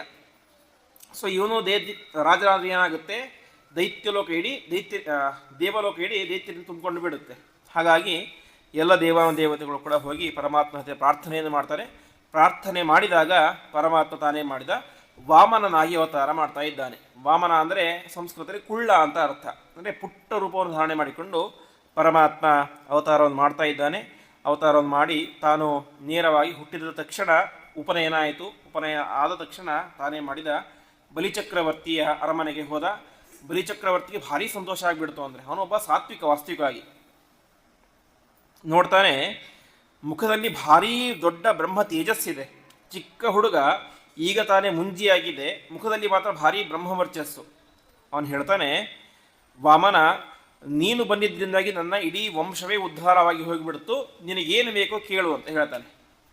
ವಾಮನ ಹೇಳ್ತಾನೆ, ನನಗೇನು ಬೇಡ, 3 ಪಾದ ಭೂಮಿ ಸಿಕ್ಕರೆ ಸಾಕು ಅಂತ. ಆವಾಗ ಅವನು ಹೇಳ್ತಾನೆ, ನಿನಗೆ ಬುದ್ಧಿ ಸರಿ ಇಲ್ಲ, ಏನು ಚಿಕ್ಕ ಹುಡುಗ, ನಿನಗೆ ಬೆಳ್ಳಿ ಬೇಕಾ, ಬಂಗಾರ ಬೇಕಾ, ರಾಜ್ಯ ಬೇಕಾ, ಏನು ಬೇಕಾ ಹೇಳುವಂಥ ಅನೇಕ ಆಫರ್ಗಳನ್ನು ಕೊಡ್ತಾನೆ ಅಂತೆ.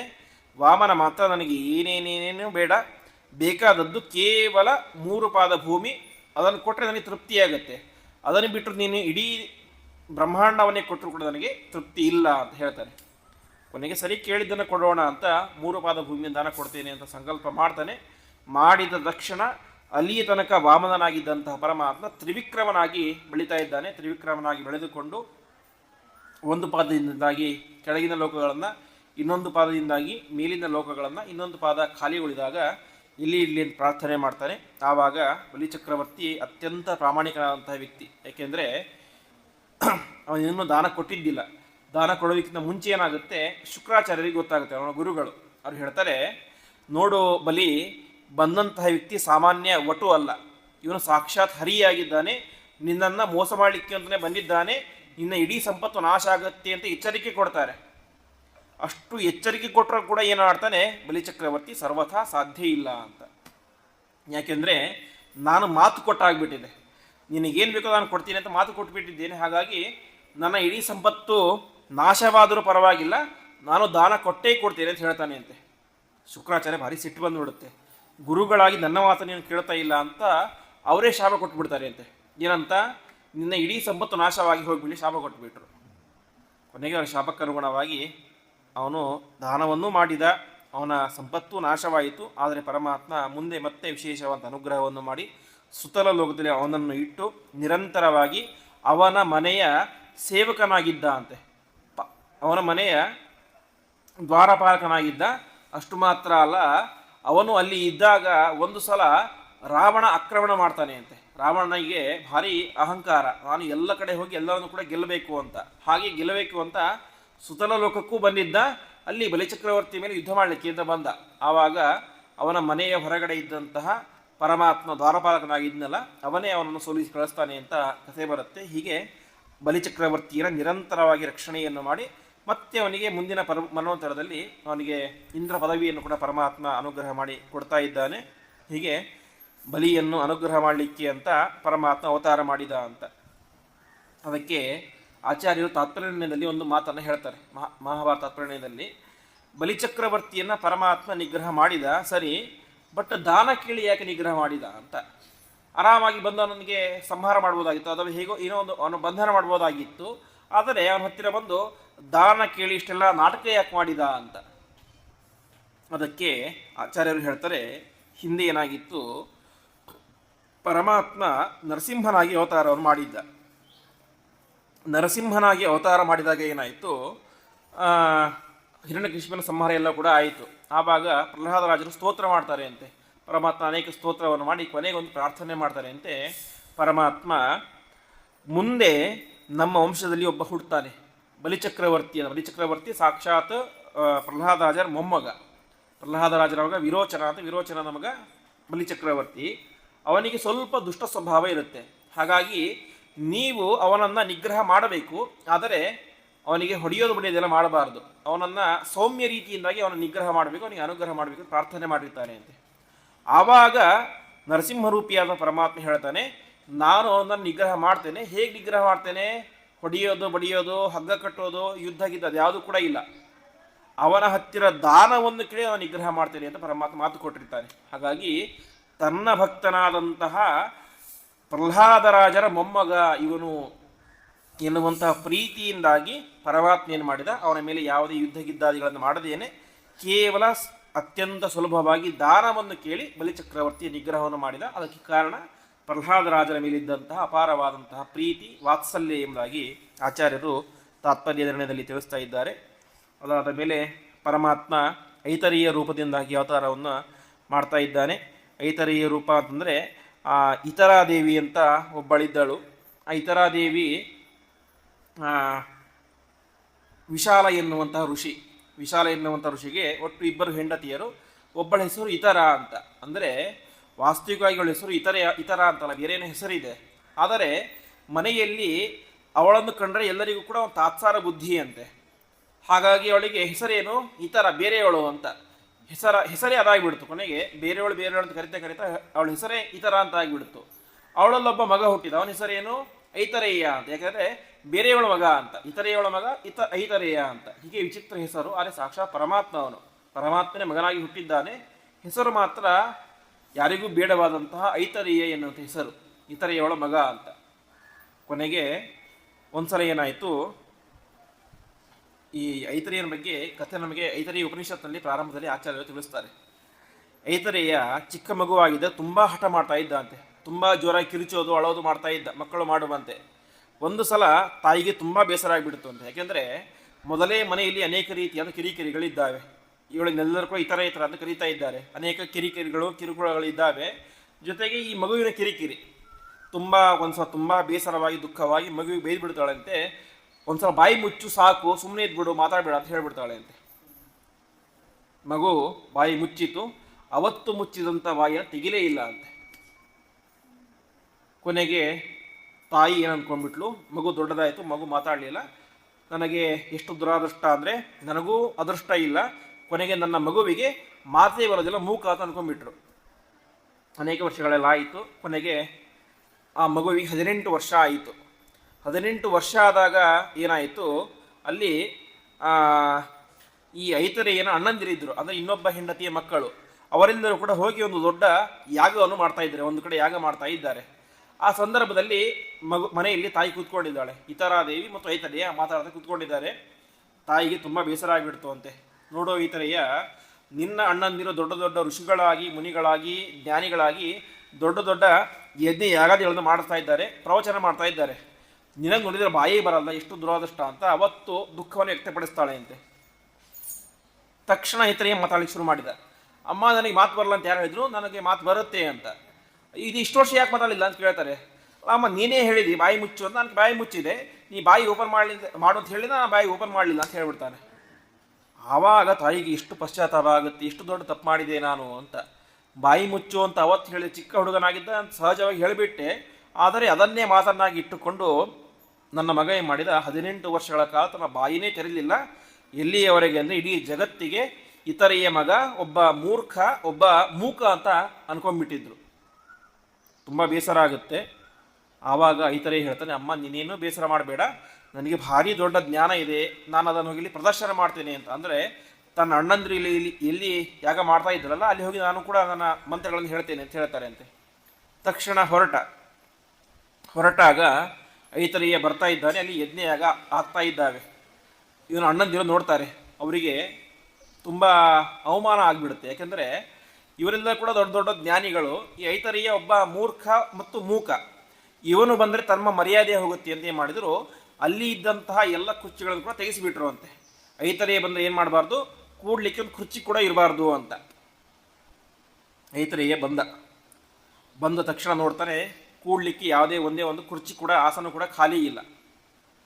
ತಕ್ಷಣ ಏನಾಯಿತು, ಅಲ್ಲಿ ಭೂಮಿ ಬಿರುಕು ಬಿಟ್ಟುಬಿಡ್ತಂತೆ. ಬಿರುಕು ಬಿಟ್ಟು ಏನಾಯಿತು, ಆ ಭೂಮಿಯಿಂದಾಗಿ ದೊಡ್ಡ ಆಸನ ಬಂತು ಅಂತೆ. ಆಸನದ ಮೇಲೆ ಪರಮಾತ್ಮ ಕುಳಿತುಕೊಂಡ. ಹಾಗಾಗಿ ಅವನ ಹೆಸರೇನು, ಮಹೀದಾಸ ಅಂತ. ಮಹಿ ಅಂದರೆ ಭೂಮಿ, ಭೂಮಿಯೇ ಒಂದು ಆಸನ ಕೊಡ್ತು. ಹಾಗಾಗಿ ಪರಮಾತ್ಮನಿಗೆ ಮಹೀದಾಸ ಅಂತ. ಸಾಕ್ಷಾತ್ ಭೂದೇವಿ ನನ್ನ ಒಡೆಯನಾದಂತಹ ಪರಮಾತ್ಮನಿಗೆ ಆಸನವಿಲ್ಲದಂತೆ ಆಗಬಾರ್ದು ಅಂತ ತಾನೇ ಭೂಮಿಯನ್ನು ಬಿರುಕು ಬಿಟ್ಟು ಒಂದು ಆಸನ ಕೊಡ್ತು. ಹೀಗೆ ಪರಮಾತ್ಮನಿಗೆ ಮಹೀದಾಸ ಅಂತ ಹೆಸರು. ಆವಾಗ ಪರಮಾತ್ಮ ಅಲ್ಲಿಗೆ ಹೋಗಿ ತನಗೆ ಇದ್ದಂತಹ ಅದ್ಭುತ ಜ್ಞಾನವನ್ನು ಅಲ್ಲಿ ಉಪದೇಶ ಮಾಡ್ತಾನೆ. ಆವಾಗ ಅಣ್ಣಂದಿರಿಗೆ ಭಾರಿ ಪಶ್ಚಾತ್ತಾಪ ಆಗುತ್ತೆ ಅಂತೆ. ನಾವು ನಮ್ಮ ತಮ್ಮನನ್ನು ಒಬ್ಬ ಮೂಕ ಅಂತ ಅನ್ಕೊಂಡ್ಬಿಟ್ಟಿದ್ವಿ, ಆದರೆ ಬಹಳ ದೊಡ್ಡ ಜ್ಞಾನಿಯಾಗಿದ್ದಾನೆ ಅಂತ ಆಗುತ್ತೆ.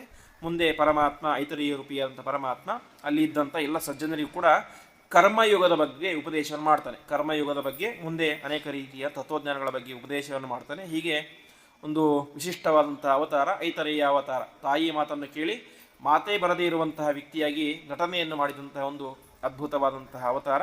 ಮುಂದೆ ಐತರೇಯ ರೂಪ ತನ್ನ ತಾಯಿಯೂ ಕೂಡ ಅನೇಕ ರೀತಿಯಾದಂಥ ಉಪದೇಶಗಳನ್ನು ಮಾಡಿ ತಾಯಿಯನ್ನು ಉದ್ಧಾರ ಮಾಡುತ್ತೆ ಎಂಬುದಾಗಿ ತಿಳಿಸ್ತಾ ಇದ್ದಾರೆ. ಹೀಗೆ ಪರಮಾತ್ಮ ಐತರೇಯನಾಗಿ ಅವತಾರವನ್ನು ಮಾಡ್ತಾ ಇದ್ದಾನೆ. ಅದಾದ ಮೇಲೆ ಪರಮಾತ್ಮ ಇನ್ನೊಂದು ರೂಪ ರಾಜರಾಜೇಶ್ವರ ರೂಪ ಅಂತ. ತಾನು ರಾಜರಾಜೇಶ್ವರನಾಗಿ 4 ಕೈಗಳಲ್ಲಿ 4 ಆಯುಧಗಳನ್ನು ಹಿಡಿದುಕೊಂಡು ವಿಶೇಷವಾಗಿ ಎಲ್ಲ ರಾಜರಲ್ಲಿ ತನ್ನ ಆವೇಶವನ್ನು ಇಡ್ತಾನೆ ಅಂತೆ. ಎಲ್ಲ ರಾಜರಲ್ಲಿ ತನ್ನ ಆವೇಶವನ್ನು ಇಟ್ಟು ಸಮಸ್ತ ದುಷ್ಟರನ್ನು ನಿಗ್ರಹ ಮಾಡುವಂತಹ ರೂಪ ಅದು ರಾಜರಾಜೇಶ್ವರ ಎನ್ನುವಂತಹ ಪರಮಾತ್ಮನ ರೂಪ. ಅದಾದ ಮೇಲೆ ಪರಮಾತ್ಮನ ಇನ್ನೊಂದು ಪ್ರಸಿದ್ಧವಾದಂತಹ ರೂಪ ಧನ್ವಂತರಿ ಎನ್ನುವಂತಹ ರೂಪ. ಧನ್ವಂತರಿ ಭಗವಾನ್ ಸ್ವಯಮಾಸದೇವ ನಾಂ ಋಣಂ ಪುರುರುಜಾಂ ರುಜ ಆಶುಹಂತಿ ಅಂತ ಎಲ್ಲ ಸಾತ್ವಿಕರ ರೋಗಗಳನ್ನು ಪರಿಹಾರ ಮಾಡುವಂಥ ಪರಮಾತ್ಮನ ದಿವ್ಯವಾದಂತಹ ರೂಪ ಅದು ಧನ್ವಂತರಿ ಎನ್ನುವಂಥ ರೂಪ. ವಿಶೇಷವಾಗಿ ಅಮೃತ ಮಥನವನ್ನು ಮಾಡಬೇಕಾದರೆ ಅಲ್ಲಿಂದ ಅಮೃತವನ್ನು ಹಿಡಿದುಕೊಂಡು ಬಂದಂತಹ ರೂಪ ಅದು ಧನ್ವಂತರಿ ಎನ್ನುವಂತಹ ರೂಪ. ಆ ಪರಮಾತ್ಮನೇನೆ ಮುಂದೆ ಆಯುರ್ವೇದದ ಇಜ್ಜಭಾಕ್ ಅಂತ ವಿಶೇಷವಾಗಿ ಜಗತ್ತಿನಲ್ಲಿ ಇಂದಿನ ಪ್ರಸಿದ್ಧವಾದಂಥ ಆಯುರ್ವೇದ ಎನ್ನುವಂತಹ ಒಂದು ವಿದ್ಯೆ ಇದೆ. ಆ ಆಯುರ್ವೇದವನ್ನು ಜಗತ್ತಿನಲ್ಲಿ ಪ್ರಚಾರ ಮಾಡಿದಂತಹ ರೂಪ ಅದು ಪರಮಾತ್ಮನ ಧನ್ವಂತರಿ ಎನ್ನುವಂಥ ರೂಪ.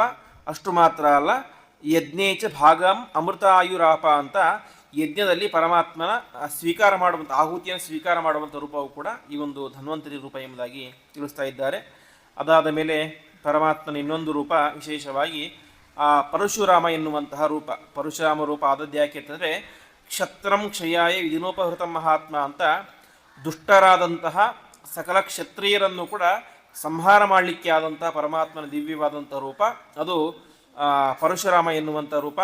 ಪರಶು ಅಂದರೆ ಕೊಡಲಿ, ಕೈಯಲ್ಲಿ ಕೊಡಲಿಯನ್ನು ಹಿಡಿದುಕೊಂಡಂಥ ರೂಪ. ಹಾಗಾಗಿ ಪರಶುರಾಮ ಎನ್ನುವಂಥ ರೂಪ. ಪರಮಾತ್ಮ ತಾನು ಆ ಪರಶುರಾಮ ಎನ್ನುವಂಥ ರೂಪದಿಂದಾಗಿ 21 ಸಲ ಸಮಗ್ರವಾದಂತಹ ಭೂ ಪ್ರದಕ್ಷಿಣೆಯನ್ನು ಮಾಡಿ ಅನೇಕ ದುಷ್ಟರನ್ನು ಸಂಹಾರ ಮಾಡಿ ಆ ದುಷ್ಟರ ರಕ್ತದಿಂದಾಗಿ ಒಂದು ಇದನ್ನೇ ಸರೋವರವನ್ನೇ ಸೆಮಂತ ಪಂಚಕ ಅಂತ ಅದರಿಂದ ರಕ್ತದಿಂದ ಒಂದು ಮಡುವನ್ನೇ ನಿರ್ಮಾಣವನ್ನು ಮಾಡಿದಂತಹ ಪರಮಾತ್ಮನ ಅದ್ಭುತವಾದಂತಹ ರೂಪ ಅದು ಪರಶುರಾಮ ರೂಪ.